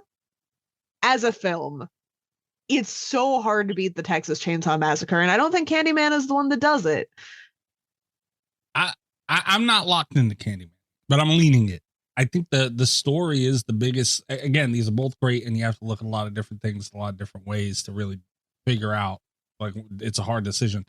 The story of Candyman is, you know, like I like Texas Chainsaw and all, but it's, you know, rednecks in the woods or fields, whatever, same concept. Candyman was something very, you know, it was Bloody Mary-ish, but even still, it was so different. What are you thinking here? Well, are you locked into one? I am locked into one, but I stand by it. I don't think TCM should even be here right now. I think it should have been Halloween versus Candyman, and I probably would have chose Halloween. But like I don't want to say positive takeaways, but like my only positive takeaways from TCM are like the dinner table scene, the ending, and like maybe the head bonking scene from the like in the middle of the movie. Like that's it. But like the rest of like Candyman is like such a compelling character. The music is great. The story is great. Like the aesthetic of that movie is just so much better in my opinion. So I'm gonna choose Candyman in this one. Chris, what are you thinking, man? I'm gonna kind of lean more to the film that I think was better shot and at least had more impact to me, and I'm gonna say it was Texas Chainsaw. Okay. So right now we're split. Kat and Chris going for Texas Chainsaw, and Rob and Will going Candyman. Greg, what are you thinking? Oh, this one was easy. I mean, for starters, it should be Halloween, not Texas Chainsaw Massacre. But for me, it's easily Candyman because Candyman is the best in its French. TCM isn't. That's one. Two, there is no dinner scene in Candyman. And three, Candyman doesn't have Franklin. Candyman wins. Yeah, but Franklin doesn't die in Candyman. Texas Chainsaw Massacre wins. But he's in it to begin with. Yeah. Like even though he dies, which he should, because he's an awful character, he shouldn't be in it. So even if I take out that, I still have more positives for Candyman. Plus, Tony Todd or Gunnar Hansen. Who do you want to fuck? I'd rather fuck Candyman. I'd rather fuck Tony Todd. Okay, I might let Tony Todd fuck me. I don't know. Yeah, that's a fair point. Let's be honest. If Tony Todd wants to fuck you, he's gonna fuck you one way or another. Mm-hmm. Amber, are you locked into anything? Yes, I'm locked into Candyman. And even though I love both of these movies and I've always been, hardcore for TCM, I had to go a different way of looking at them. And I would rather have sex with Tony Todd than Gunnar Hansen. I'm sorry. You happy now, Rob? This is what you've brought the show to. This is what the show is. It's a beauty pageant now that can only be won by Tony Todd. Are you pleased with yourself? You can't blame me for turning the world into wanting to fuck Tony Todd. That's just how it is. That's just a given. We can't have brackets based off of that. It's true. Well, everybody wants that. We could have a bracket based off of that. I think we're smelling what next year's Murder Madness is cooking. Dr. Dan Chalice is going to be a tough out. Son of a bitch. He goes against Tony Todd. I'm sorry. I would take Dr. Chalice over Tony Todd. He fucked his way to the third round of a tournament that wasn't even about fucking. That's Talk about a home. This tournament isn't supposed to be about fucking. All right. What Greg said is a part of what Greg said is they're very different movies doing very different things. You get the cannibalism and all that in Texas Chainsaw, but you get a Candyman is a love story. And I equate this to the original Hellraiser as well. And it's very rare that you get that type of depth in a story without it crossing that line of not horror or cheesy or too romantic or whatever. It truly had that dark sense of that love story in Candyman. And man, Candyman himself, I mean, the character has depth. Leatherface doesn't. As cool as he is and as awesome as he is, he doesn't. If we're really getting down to what's better, I kind of have to go Candyman here as well. Absolute travesty. The thing is that it is. As a story, I completely understand where you're coming from, except for that, the groundbreaking cinematography, the atmosphere, the actual filmmaking that went into the Texas Chainsaw Massacre makes it a great film. Like, as a horror movie, it does better, and also it's scarier. I don't know about that. It 100% is. And you know why? Because this is something that I get into with Hellraiser, where the fear of temptation is a real fear, and I think that's what they were going for on some levels of Candyman. But you know what isn't a real fear? Wanting to fuck Tony Todd. What was the danger Helen was in? Fucking Tony Todd. Like, I'm not afraid of that. Fucking a Cenobite, that scares me a little bit. I want to fuck Tony Todd too, but I don't want to die to do it, to be fair. I think what you're short selling here, Kat, is the setting of Candyman. We don't get nearly enough urban horror. But Even I don't today, think that we makes don't get it enough of that. That inner better than city Texas Chainsaw project Massacre. urban horror. And Candyman is a landmark film. Candyman is just as much a landmark film in that respect as Texas Chainsaw Massacre is, because we get about 4 movies of hillbillies attacking people in the middle of nowhere every month. Yeah, but why do we get that? And the lore that surrounds Candyman that they built for that character is incredible. Candyman, and I've said this before, is the single most sympathetic villain in any horror franchise. Okay, I haven't ranked sympathetic villains of horror franchises. I agree he's among them, if not the most. But again, I don't necessarily think that makes it better as a film. As a film, I think Texas Chainsaw Massacre is better. Well, no, as a film, it's just better. It's not. I mean, the characters are better, the story's better. And the whole landmark thing, just because we haven't pursued it as much, like the Texas Chainsaw Massacre really started that whole thing, because so many movies want to be the Texas Chainsaw Massacre. It's the exorcism thing all over again.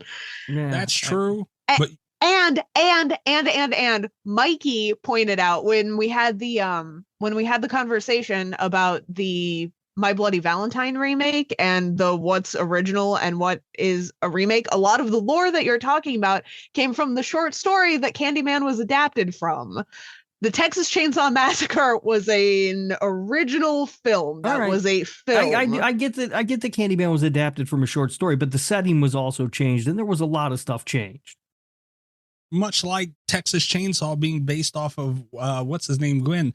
I mean, it was exaggerated greatly, but it wasn't entirely original. The Hillbillies in the Woods have been more than Candyman. Not so much. It was based off of something somebody did. It was based off in the news. It was based off Ed Gein, who was yeah. in Wisconsin, mostly dug up dead women, and really only had a body count of 2 people. Right, but Yes. hillbillies attacking you in the middle of nowhere has been a fear forever. Texas Chainsaw didn't really create that. And a movie that did not want to be Texas Chainsaw, Candyman.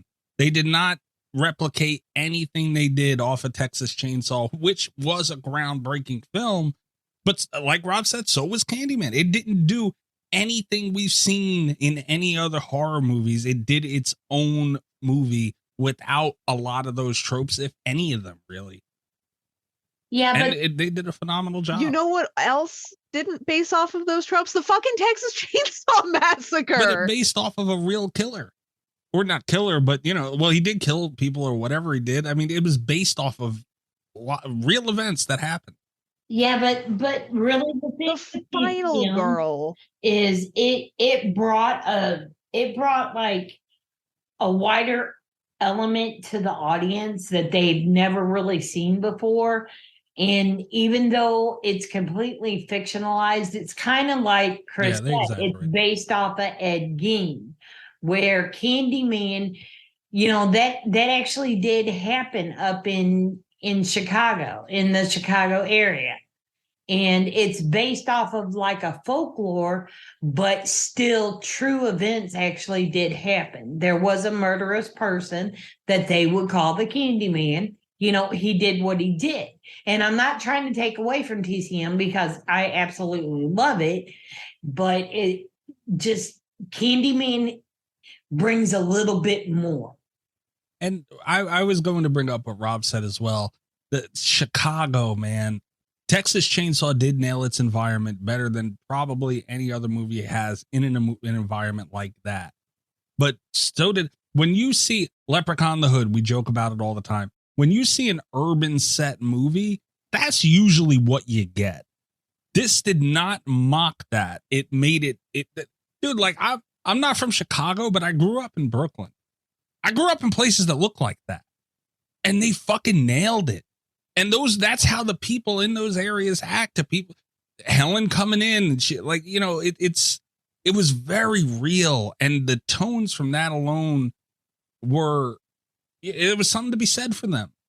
And I think it added a whole nother layer of fear to what she was doing on top of the whole Candyman thing, which is, you know, what the movie's about. But it was so beautifully done the way they were able to intertwine what Helen's going through. And then she's got her shit at home that, you know, her husband is got moved on now, and, you know, someone living in her house, and everyone thinks she's fucking crazy. And why wouldn't they?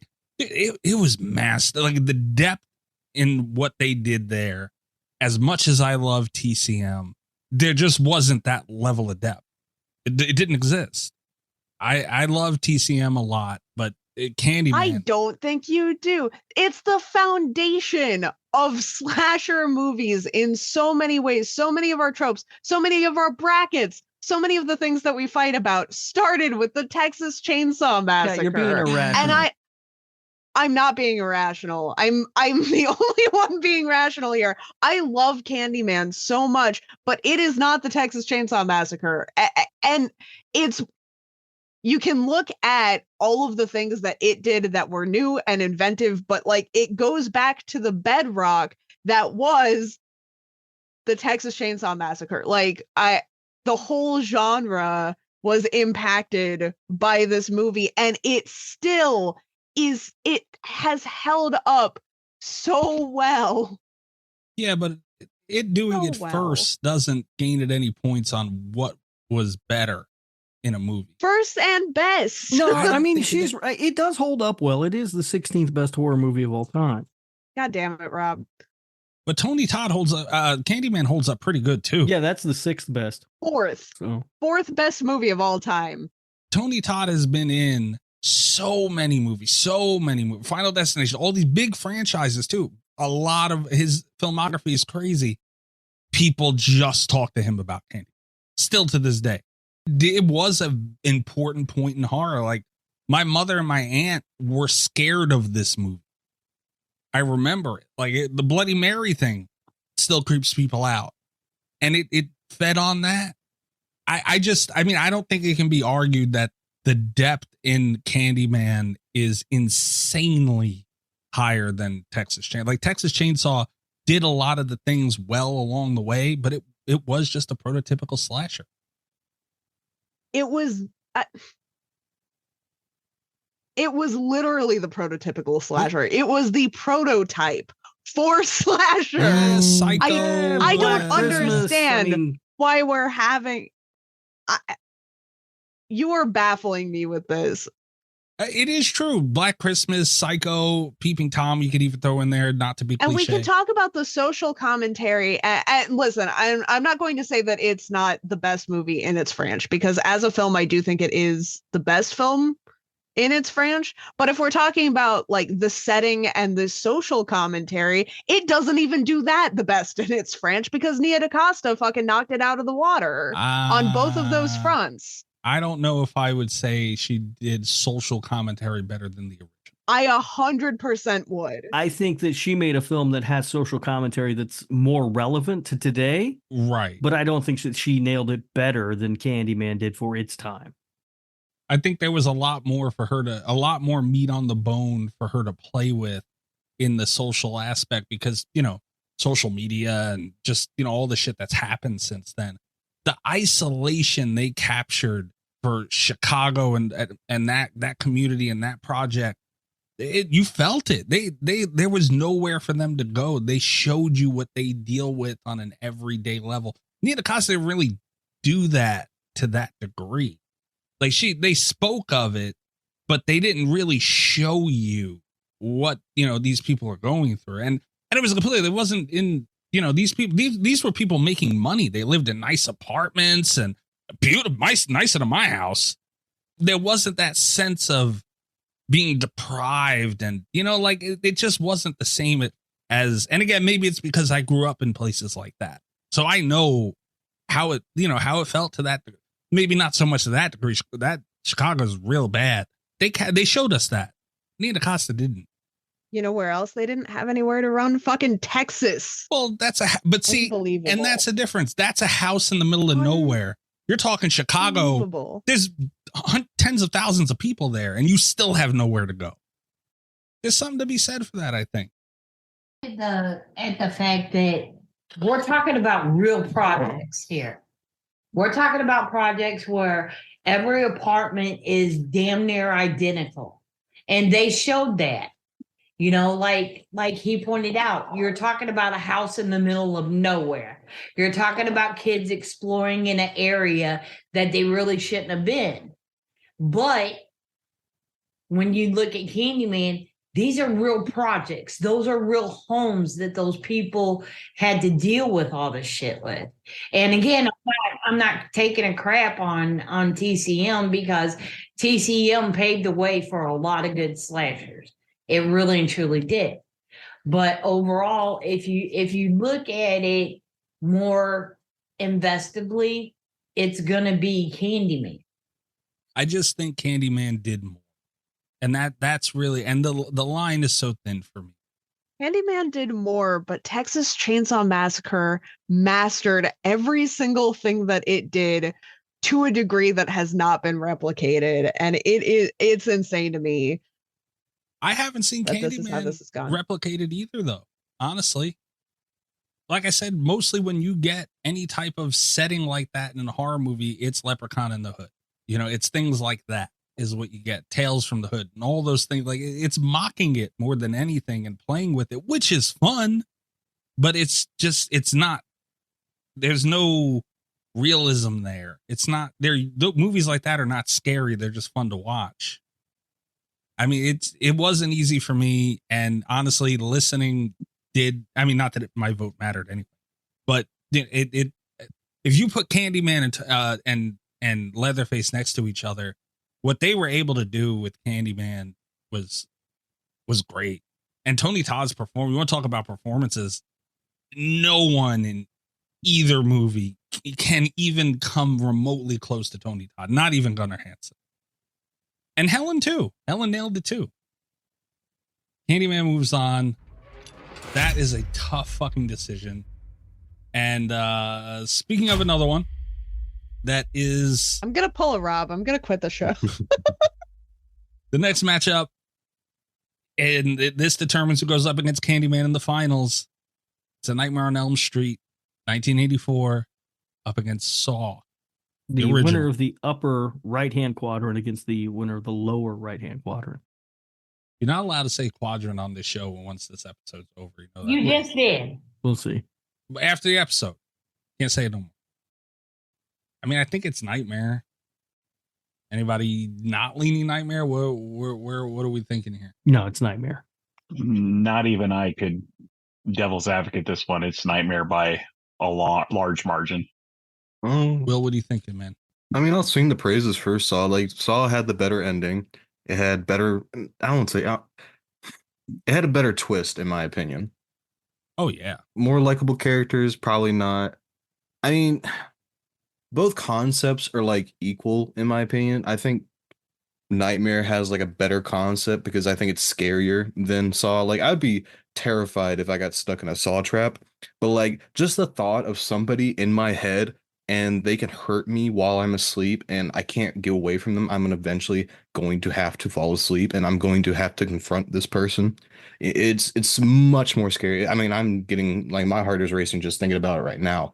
And I think Nightmare also has better music, has a better story, better characters. I just have to give it to Nightmare. I will say this though, because I'm part of the reason that Saw got here. Yeah, you sure are. Some might say you're the sole reason that Saw got here. You jackass. Kinda. It's just another case of very different movies and coming out at very different times.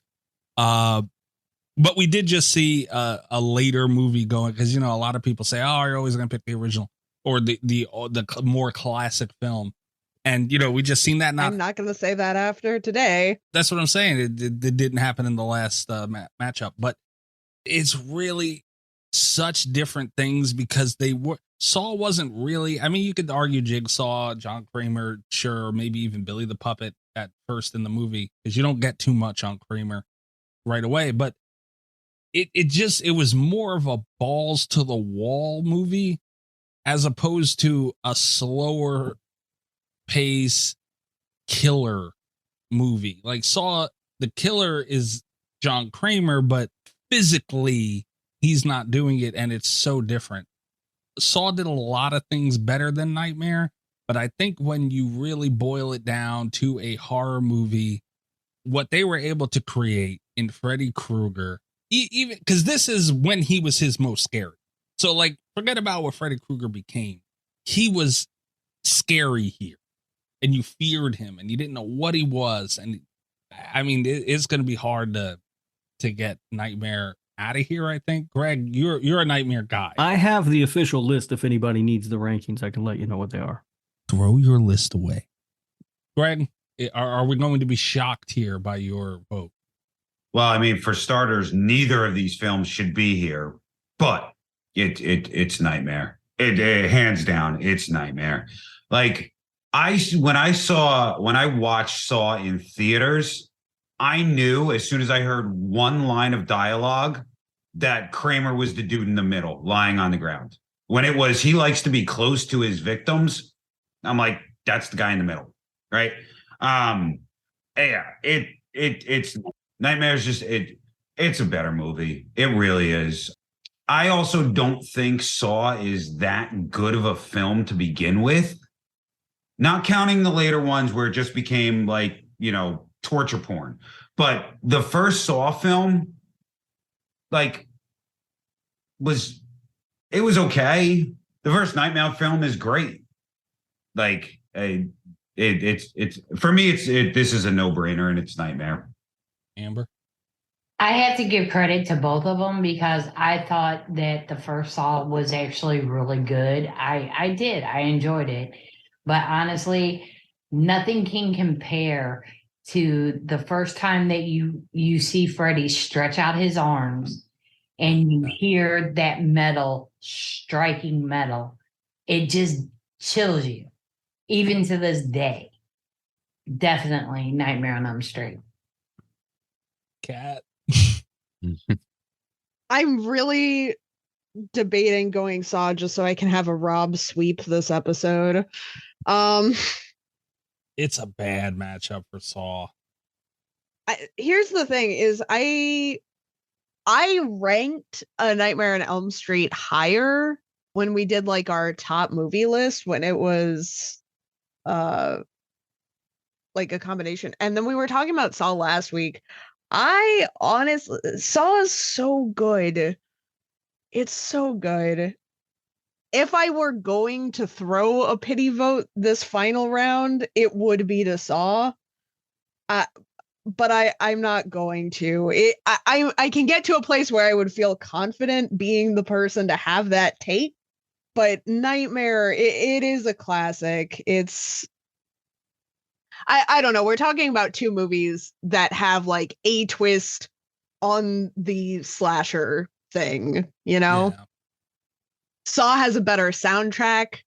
I honestly kind of like the story of Saw better also, but Freddy's just such an icon. That's the thing too. It's like, it's going up against Freddy that is a dream demon. How the fuck do you beat that story? It's so dope in so many ways. It's like, and that's something Saw had going for it, was that story. And that's why I went with it over Let the Right One In the last round. I just wanted to point that out to Rob again. But even this is like, fuck, a dream demon. I was kind of thinking because like, there's part of my brain that's like, because Candyman got so hyped up the last round for having more story and substance, part of me really, really wants to vote Saw, but it would be a spite vote, and I'm not about that. I'm not going to be petty. Nightmare can have its sweep. It's just a bad matchup. Goddamn. Pettiness doesn't suit you, Cat. I just said I wasn't going to be petty. I'm saying. All right. It works for some people. Not you. Works for me. I was just gonna say, are you talking about yourself there, Mr. Rob Humphrey? No, he's Mr. Where Are My Balls? And where are my balls? All right. I'm going to be honest here. Last year's Nightmare on Elm Street won last year, didn't it? Yeah. Nightmare on Elm Street wins, I feel like, every Yeah. I told you year. coming into this like last week, you were like, oh, this is going to be tough. I'm like, I already know what's going to win. Well, I know what I should still win, don't know and I know what's going to win. Honestly. Last year was kind of a womp. I don't think you know what should win. I do know what should because you win. voted against it. No. Yes, 100%. Last year's Murder Madness, I'm not gonna lie, the finals was kind of a womp with Nightmare going up against the original, the Dawn of the Dead remake. We did originals versus Which remakes. I have no idea how that happened.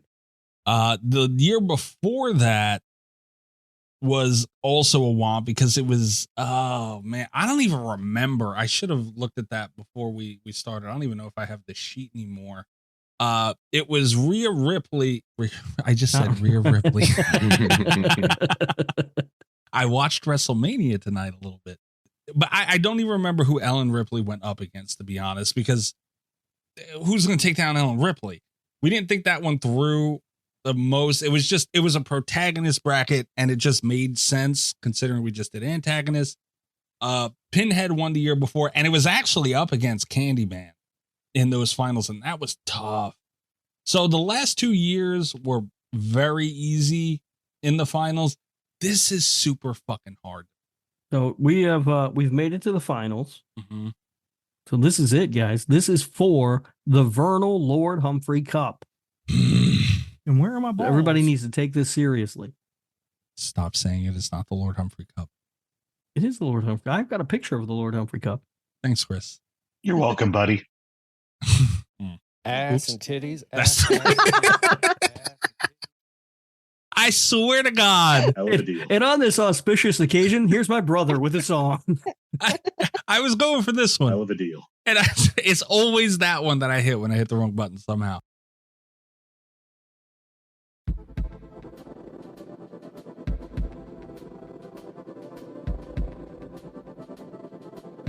All right. Yeah. Candyman 1992 going up against A Nightmare on Elm Street 1984. Is anyone locked in yet? Because I honestly don't know what to do here. I'm locked in. Help. Candyman.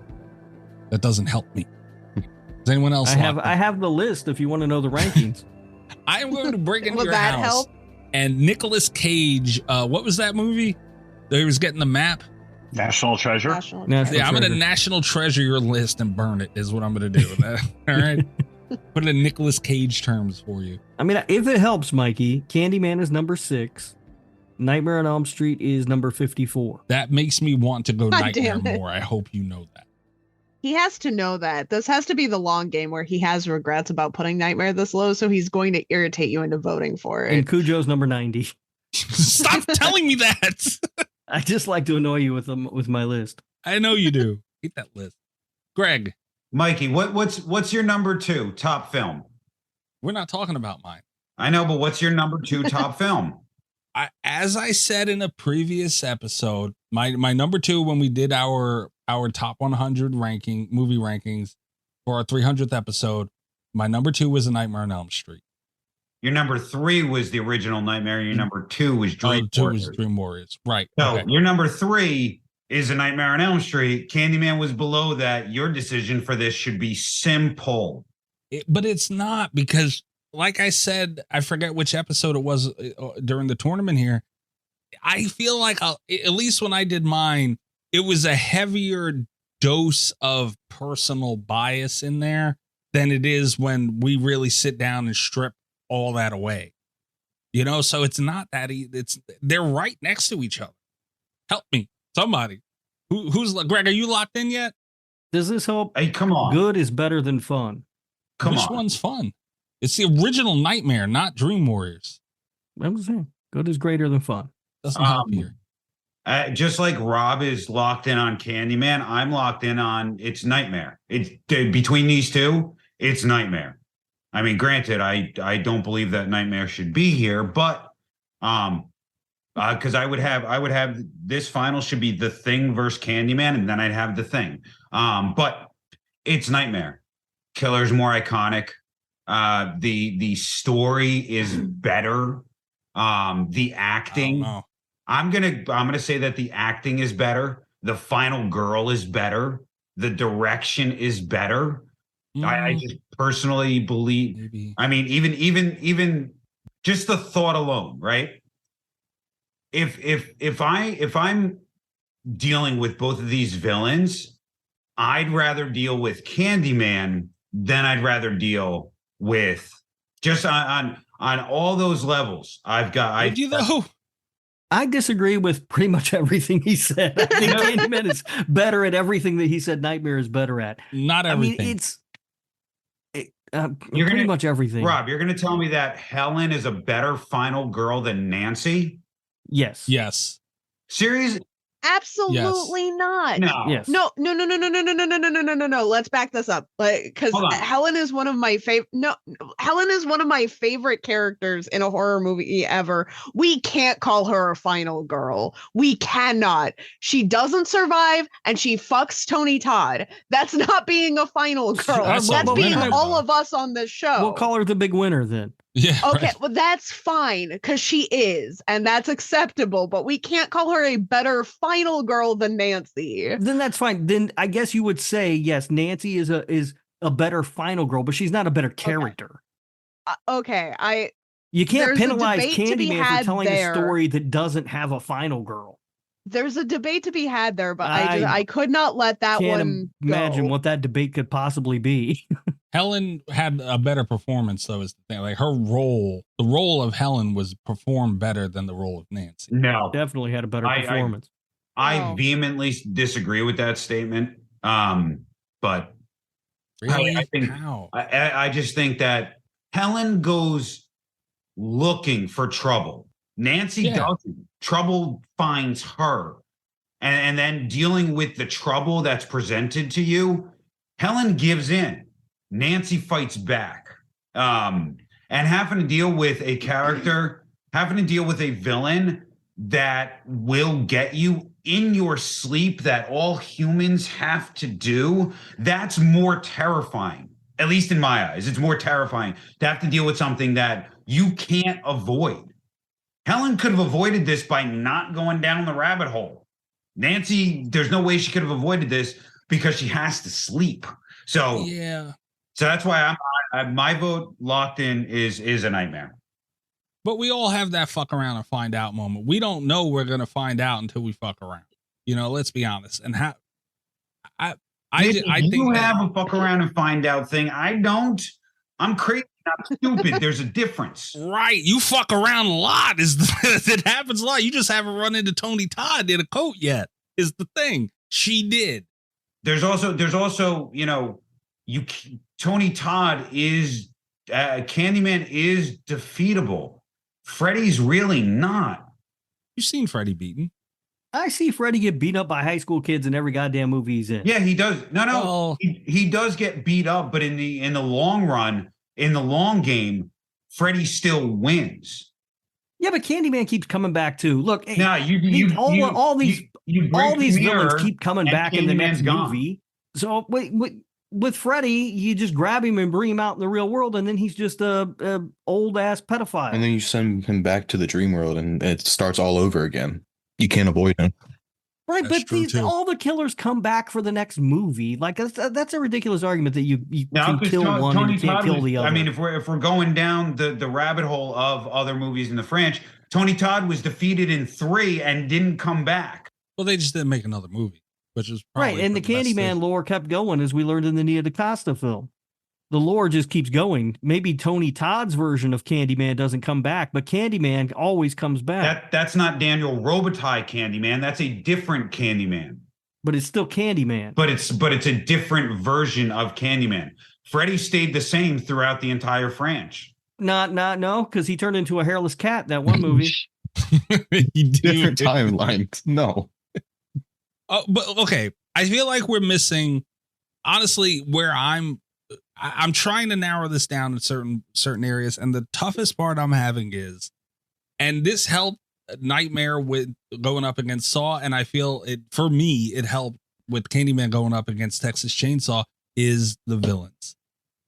Candyman and Freddy are both performed masterfully. Like Robert Englund, Tony Todd, there's no give there, which makes this even harder. This is like this matchup is one of the most difficult yet because of how similar these movies are and different, but they're similar in a lot of ways. I'd rather fuck Tony Todd.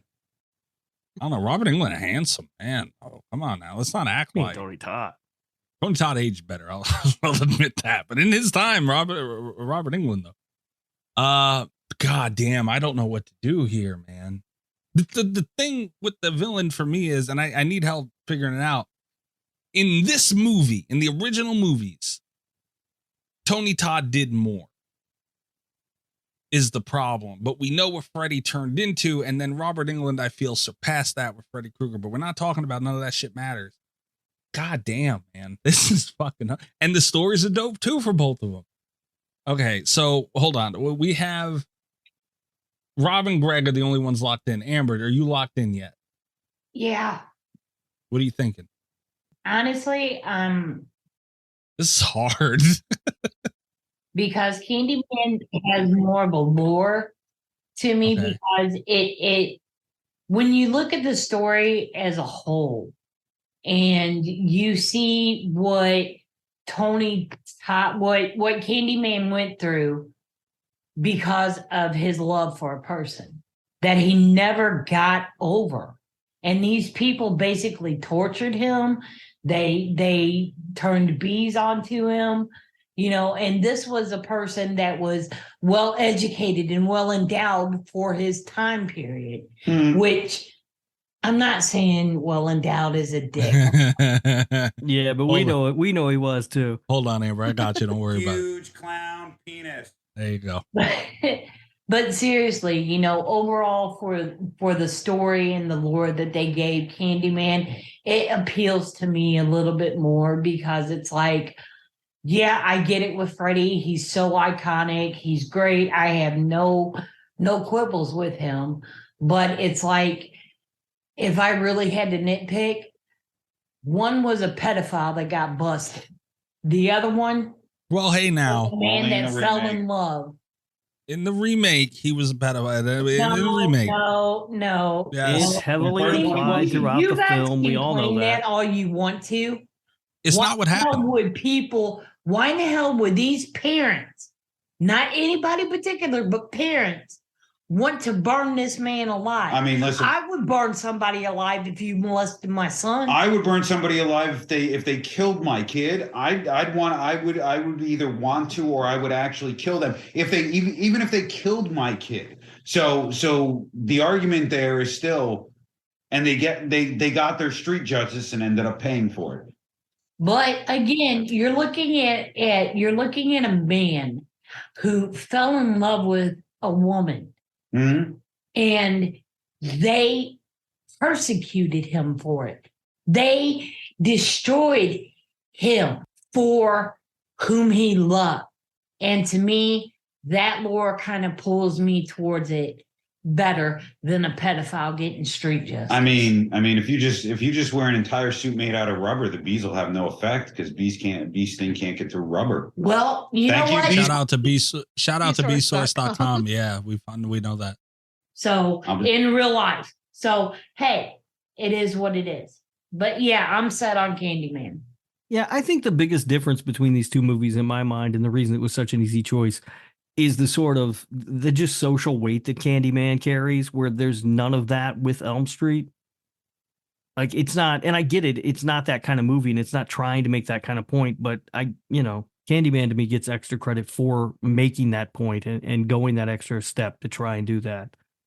I just, to me, Candyman's also a movie that sticks with me longer after I watch it than Nightmare does. Exactly. And plus, honestly, that whole mannequin through the damn door just, oh God, looks terrible. I can't with it. Kat, are you locked into, you were going Nightmare, right? Oh, I'm locked into Nightmare. Okay. I think that if we're talking just, I I'm on the losing side again, it seems like. I don't know. And I feel like my argument is very much the same.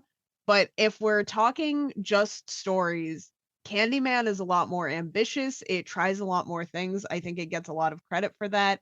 It has very sympathetic, very interesting, deep characters.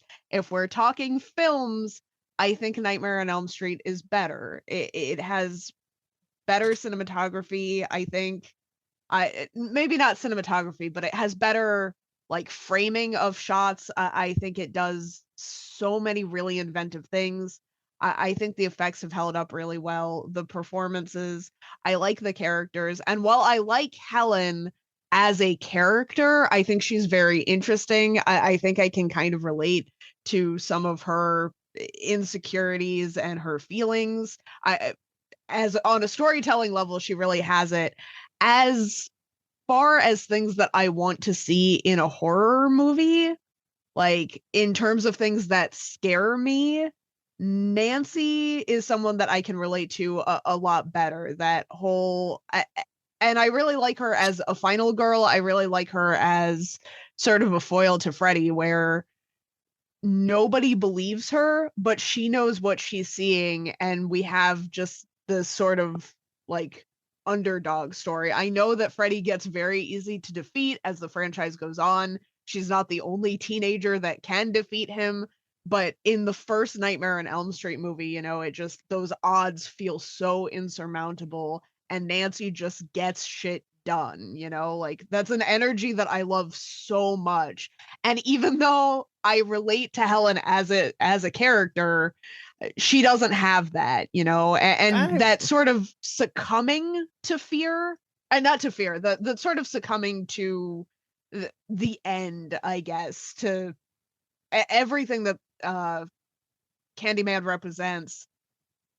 It's not as scary to me. It's just not. I mean, I would say with regards to Helen, I mean, you say Nancy, nobody believes her, but she knows what she saw. I mean, Helen ends up locked up in the nut house because nobody believes her. Well, they both have nobody that does aspect, believe her, yeah. and she succumbs to it. Like, and that's kind of what I'm saying. Like, because I think that's not as scary for me. You know, I think the facing the fear head on and like challenging it and like learning new skills to attack Freddy is a lot. That's a situation that just I find more intimidating and impressive. I understand that, but I think coming up against the fear that is too powerful for you to feel like you can stand up against it is much scarier to me than one that I feel like I can take a stand against. You know what I mean? Like having, I don't think it. Looking at my situation and going, there's nothing I can do here but give myself over to this is much more frightening to me than, you know, I'm going to set up a bunch of Home Alone traps around the house and try and hit him in the nuts with a sledgehammer or whatever the fuck she did. I can see how it would be, but also when that fear is being an eternal vengeance demon and the love of Tony Todd, like that just, it's not scary to me. That's not where the fear in the movie comes from for me. And the fear that is there, and I think that's what it comes down to, is because, and we've had this conversation in the bracket before, I don't think everyone goes into a horror movie necessarily to be scared. I don't think a movie has to be really scary to necessarily be a horror movie, but I go into horror movies to be scared. It's the deciding factor for me, and Nightmare on Elm Street just, I think, is a lot scarier. It's a huge advantage in that film's favor, because while Candyman is a very good story, it's not that scary to me in the same way, like in a lingering way. I can respect what you're saying about that, Kat, but the biggest thing with me when it comes to Helen, I don't feel like she gave up or she succumbed. She just had one of them fuck it moments where there's really nothing I can do. So I'm just gonna, go with what I have to do. She had a husband that was cheating on her. She also got thrown in a mental institution, and Nancy, she read some survivor books. Nancy is a great, great final girl. But when it comes to Helen, I feel like she's a better woman when it comes to the horror aspect of it, because she's put in situations that, and I hate kind of putting it this way, but from where she lived and then going to a place like Cabrini Green, that's scary within itself right there for someone like her and what she's used to in her accustomed type of life. And she's going to these projects out on her own. That's what goes to what I was saying earlier a little bit. There was that layer of fear with that alone, you know, like instilled in the movie, like embedded is probably a better word.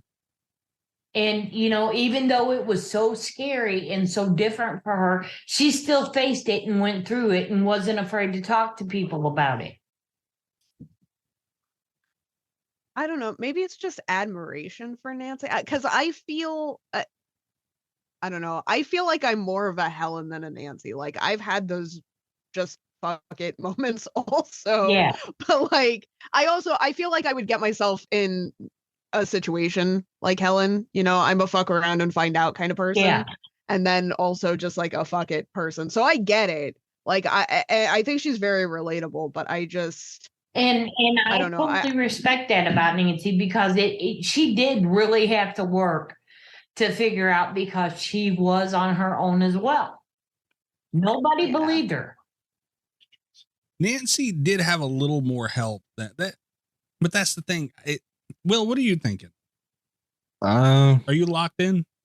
I'm not, because I'm struggling over here. Dude, me too.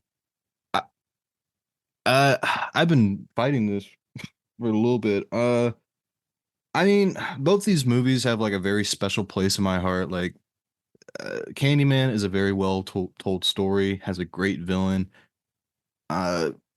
Sympathetic villain, yes, he's better than Freddy, but like as a villain, Freddy is such a better villain. Like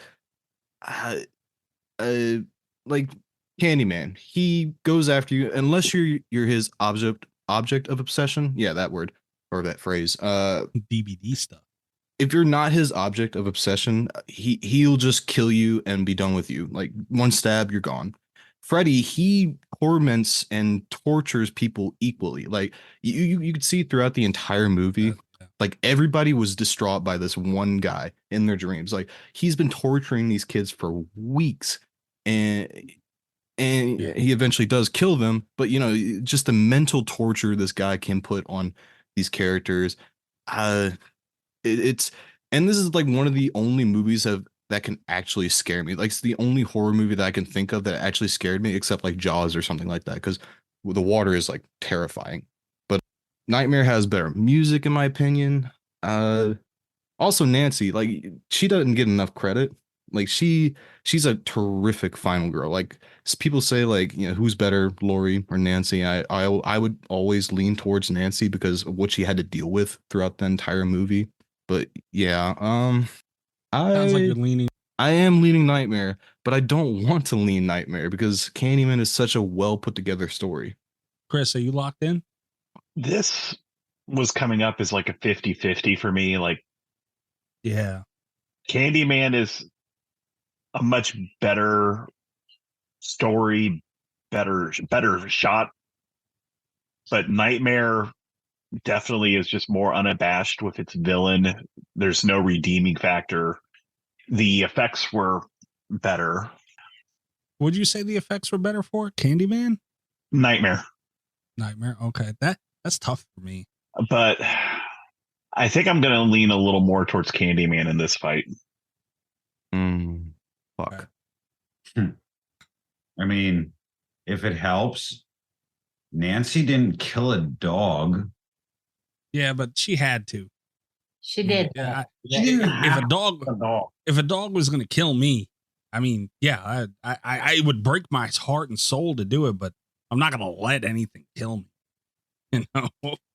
She ended up letting Candyman kill her anyway. So what's the difference? He was. That's the other part too, and Chris, Will was talking about a little bit. Freddy tortures you, and that's always been an underrated thing for Freddy for me. He will torture you and just ruin you. Okay, until but don't you think that whenever Right. you're in a parking garage and all of a sudden you hear somebody in a deep voice say, "Be my victim," and you're like the only one there, you don't think that's going to be scary too?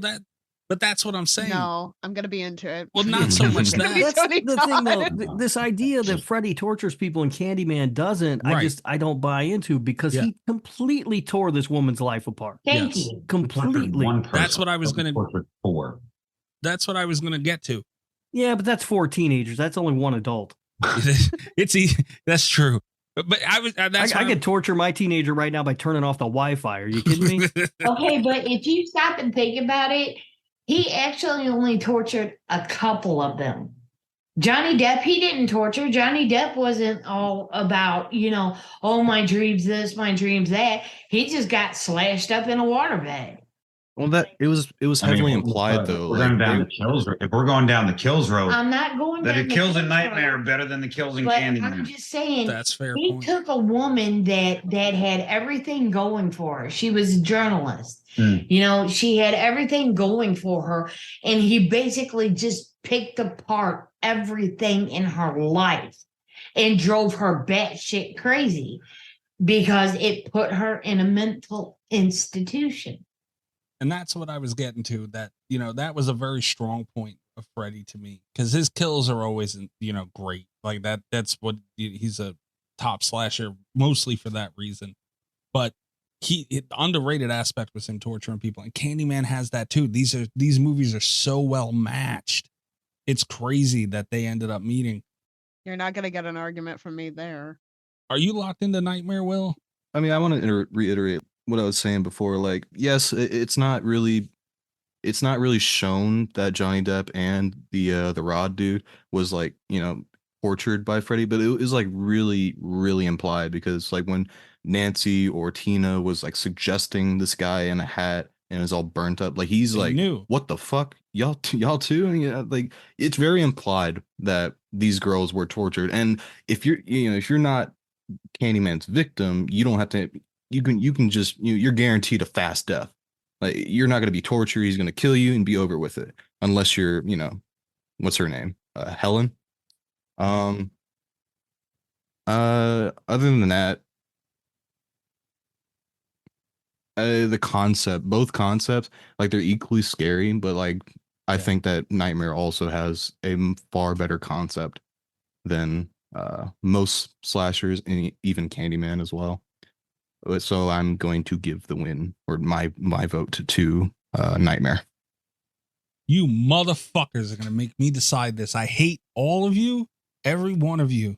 And Will is dropping in those rankings fast. You disagreeable motherfucker. If I call him a diddler, will I go back up a little bit?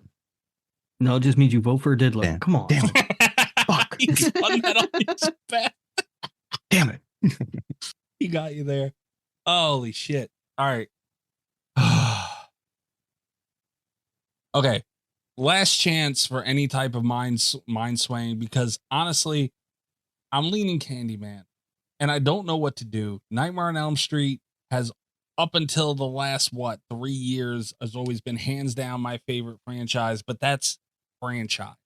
That's me being able to see what Freddy has turned into. And I like different iterations of Freddy throughout this franchise better than this one. But this one's so dark and it's so good. But again, they goes back to the Texas Chainsaw argument. Candyman did more than Texas Chainsaw as far as depth in the characters. And it's less so here, but I think that point might go to Candyman too. It's just isolated to one victim, as to where Freddy, they're showing different shots of different one last chance to sway, but I'm letting you guys know I'm leaning Candyman. Mikey hates Robert Englund, confirmed. That's not true. His publicist tells me no very nicely quite often. That's not true. And the list of people that Cat hates has grown from just John Carpenter now, John Carpenter and Tony Todd.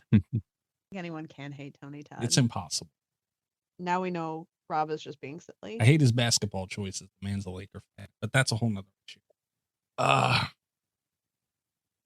Honestly, I feel this is such an even matchup, but I truly feel that Candyman edges it out slightly in so many categories. And the big part of it, Chris, you were talking about a little bit, but honestly, I think Candyman's effects were better.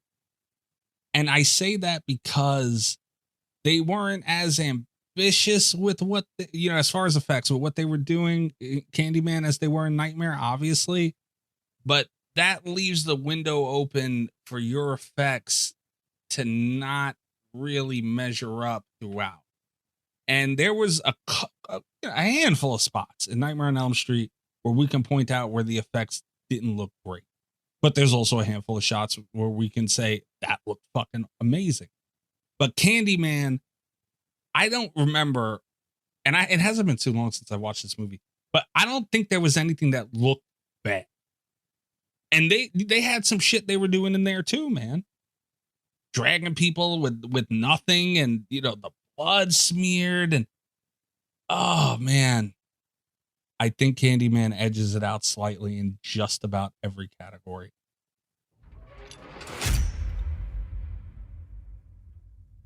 And I think with that, the winner of Murder Madness for 2024 is Candyman. Congratulations to Candyman winning this year's Vernal Lord Humphrey Cup. And where are my balls? It's not the Lord Humphrey Cup. Start the fanfare, drop the confetti, sing the song that they sing, whatever that is. I can't remember the name of it. And that is great. God damn it, man. I'm still not sure. Well, it's too late. We have a champion. How am I putting things ahead of Nightmare on Elm Street? This show is fucked up. I don't think you like Nightmare on Elm Street anymore. I love Nightmare on Elm Street. I don't think you do. Look, I didn't vote for it either, and I'm the only one of us that has a Freddy tattoo. You need to stop. Oh man. That was by far the hardest one yet. The whole tournament, that finals was very difficult, so well matched up.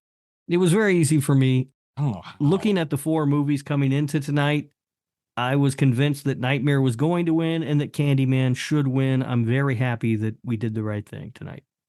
Because when I looked at the 4 movies, I went clearly Candyman is head and shoulders above all these others. Yeah, I don't feel good about that. Rob, I'm going to have to fight you. Well, Mikey, if it helps you, you only have 11 months till the next one, where it'll be the horror porn parodies face off. Paranormal Activity got to win, goddammit. If Nightmare had a better ending, I think it would have won. But Nightmare's ending is so confusing and so weird. Because they left it open and it feels on purpose. That's the thing. Even though Helen gave in, dude, that ending was so deep, and the conflict that she had. You know what I mean? Yeah. It was a really good moment. And even at the end, Nightmare really didn't have that.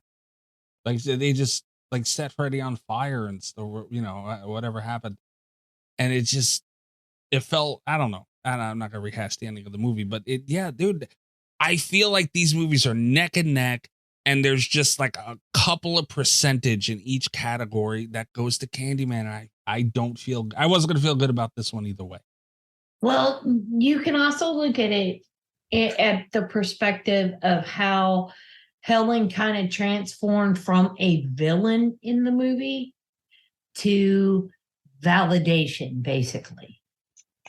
But it's in the books. Candyman officially the winner of 2024's Murder Madness tournament. And the Lord Humphrey Cup. Okay. Patreon.com/Slasher Radio. Check us out there. Tiers starting as low as $3 a month. There is a 1-week trial. You can check it out. Extra show every week. Easter egg content before, during, and after the show. Shenanigans. And, just all kinds of extra perks that you get over there.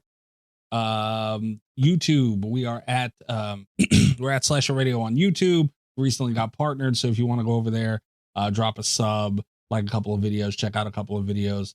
All the video versions of the Murder Madness tournament, all rounds are up there. It's not the full episodes, it's just the rounds. That's a good place to find a condensed version of the tournament, and each video is broken up by round. And on Twitter at Slasher Radio, everything we do goes up on there first. We're hoping to have some good news to announce in the coming weeks. So stay tuned and make sure you follow us on everything. I'm at Mikey's Dead on Twitter. If you want to check me out, you can check me out there. You can also listen to prior episodes of the show that I do. Swear to God, I still do. Prior episode. You're plugging prior episodes now. I'm telling you, because I'm not going to be here next week. I 100% think you guys should do an episode without me. Allie should fill in. You guys should talk about the ring. No, you can't steal our thunder. The Band-Aid off. No, absolutely not. But I do still do a show, a Little Miss Huge Clown Penis. Huge clown penis. Allie Surreal, I swear to God, I'm catching up slowly but surely. I'm getting there. It's called Cult FM. It's also horror movies and gaming content. You can check that out wherever you're listening to Slasher Radio. We're going to talk about The Ring. You don't want to miss that. The American Ring. We're going to break down and see if it still holds up. I'm sure everyone's holding their breath. Which it does. It absolutely does. The thing is, The Ring is a great film. I already know it doesn't, but Allie doesn't yet. And for some reason, she is very curious. So we're talking about The Ring eventually. No, well, when you do, you should invite me on so I can defend it, whether you guys like it or not. You got banned. I thought you were going to speak to your secret panel cultists. They haven't gotten back to me yet. I sent an email. I'll follow up. How about that? I mean, I thought you wanted to have a special like hot takes episode. I'm all for a hot take episode. Greg, you have no one to blame but you for that. We were out the door, dude. The episode was done, and you did what you did. This out of my hands. Because I said that I'm not a fan of a specific type of soda. Really?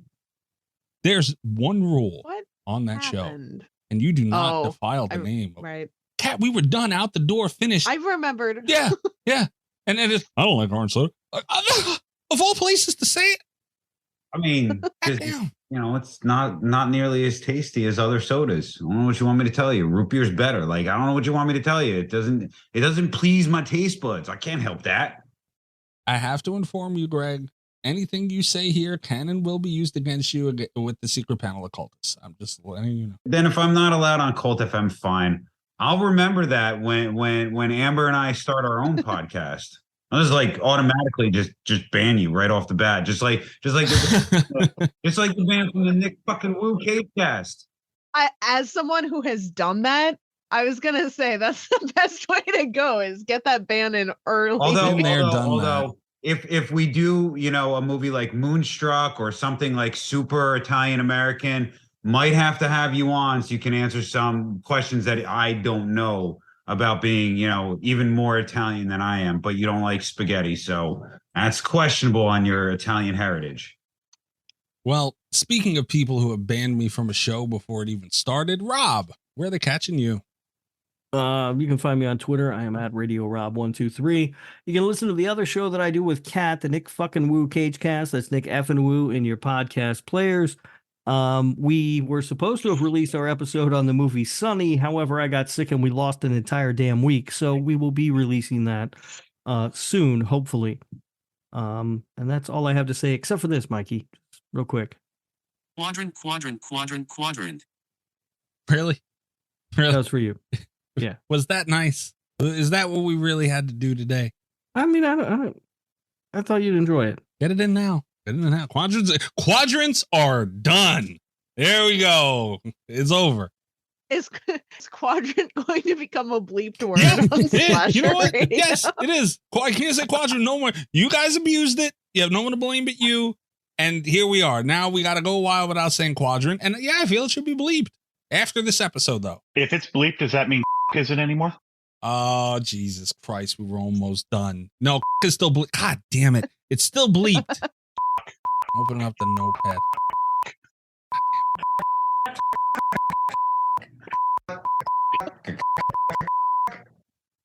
That's it. I hate all of you. I hope that you bleep those. Yeah. Oh, yeah, I will. Yeah. Melody. Yeah. Because my OCD will not allow me to do it otherwise, Kat. So, yes, the future me is, as I'm listening to this, furious right now. Chris. Chris, EyeRChris, my friend.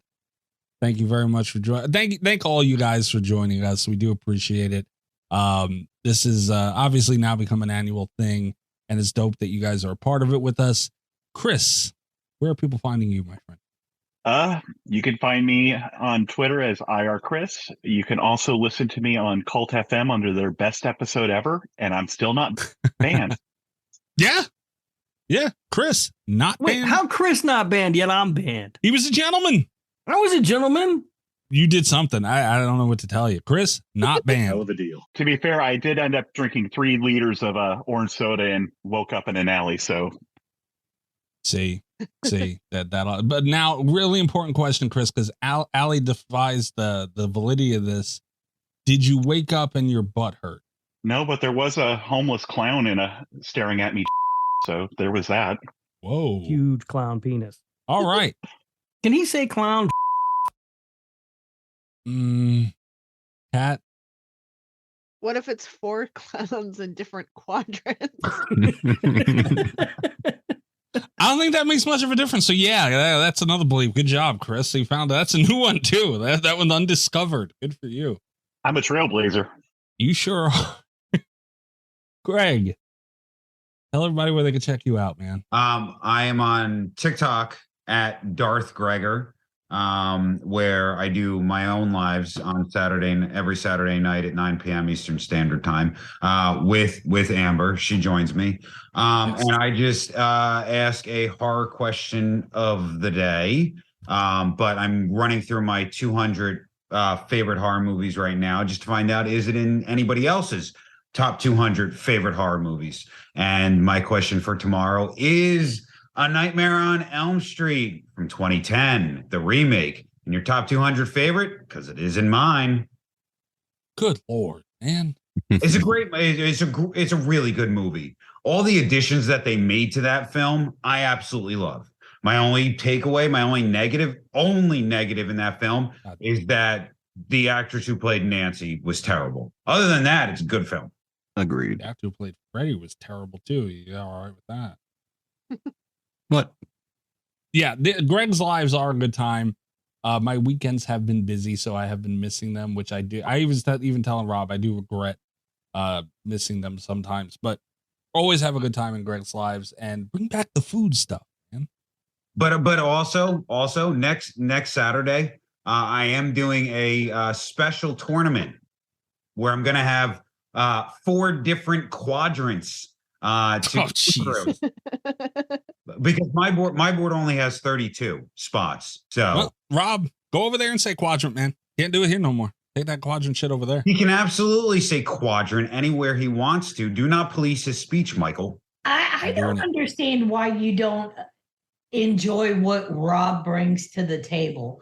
It made it so clear for all of us, and you just got to understand and grasp the guru of happiness that Rob brings. Namaste, Amber. Namaste, baby. Counter argument. The only thing Rob brings to the table. Let me, you just don't appreciate me, Mikey, and I don't understand why. I don't either. I don't get it. I mean, he should appreciate you. You do love the first Terrifier film. God damn it, Greg. Kat, tell them where they're checking you out, man. You can find me on Twitter at cat_velour, VOLEUR. You can check out my website, catvelour.com. This week, you can find me in wherever, Williamsburg, for AuthorCon. Williamsburg, Virginia, right, Kat? Williamsburg, Virginia, yeah. Because it fucks with me personally. Every time you say Williamsburg, I think Brooklyn, and I get happy, and then I'm like, oh, fuck, wait, no. No, Williamsburg, Virginia. I think one week I said West Virginia when I was really drunk, but it is Virginia. I'm less drunk. I'm giddy champagne and absinthe drunk, which is a new feeling for me. But now, what days are you there? Because our episodes come out on Thursdays. But so you're going to be there when? What days? So I'll be like getting into the hotel today as this comes out, and then I will be there Friday, Saturday, and Sunday. Nice. Okay. Nice. So drop by. Rob, you're not going, you said. No, I'm not going. I made him too mad, which is okay. He made me too. We're even now. We can have a civil Nick Cage discussion, but I don't feel even. Maybe you could go now, I think Rob. we're even. Yeah. Will you go now that things are even? No, I don't know. I might fight him if I saw him. Yeah, I think it's a little too hostile at the moment. we're even, but we're not happy. No, we're just even levels of pissed. All right. Will. Oh shit. Hold on. Wait. Thrill me. Will. I thought for sure you're going to hit the ass and titties button again. I really did too. Well, what an introduction that would be for Will. You know, honestly, hold on. I don't remember where it is when I want it. Wait. Ass and titties, ass and titties. Ass and titties, ass and titties, titties, ass and titties, ass and titties. Keep going. Ass and titties, ass and titties. Thrill me. Yeah, I just started doing streaming, so you can find me at twitch.tv/DukeRye. And I also do YouTube. It's youtube.com/@DarthDukeRye. That's a DOOKRAI. Yeah, I had to remember that. But yeah, you can follow me there. Find me there. I won't be that active until Killer Clowns comes out. So nice. Very much looking forward to that. All right, guys, we will be back next week. We're a little up in the air with, the tournament running all over our schedule. So we will let you guys know on Twitter what is coming up. Good night from Slasher Radio. All the best of Slasher Radio podcast.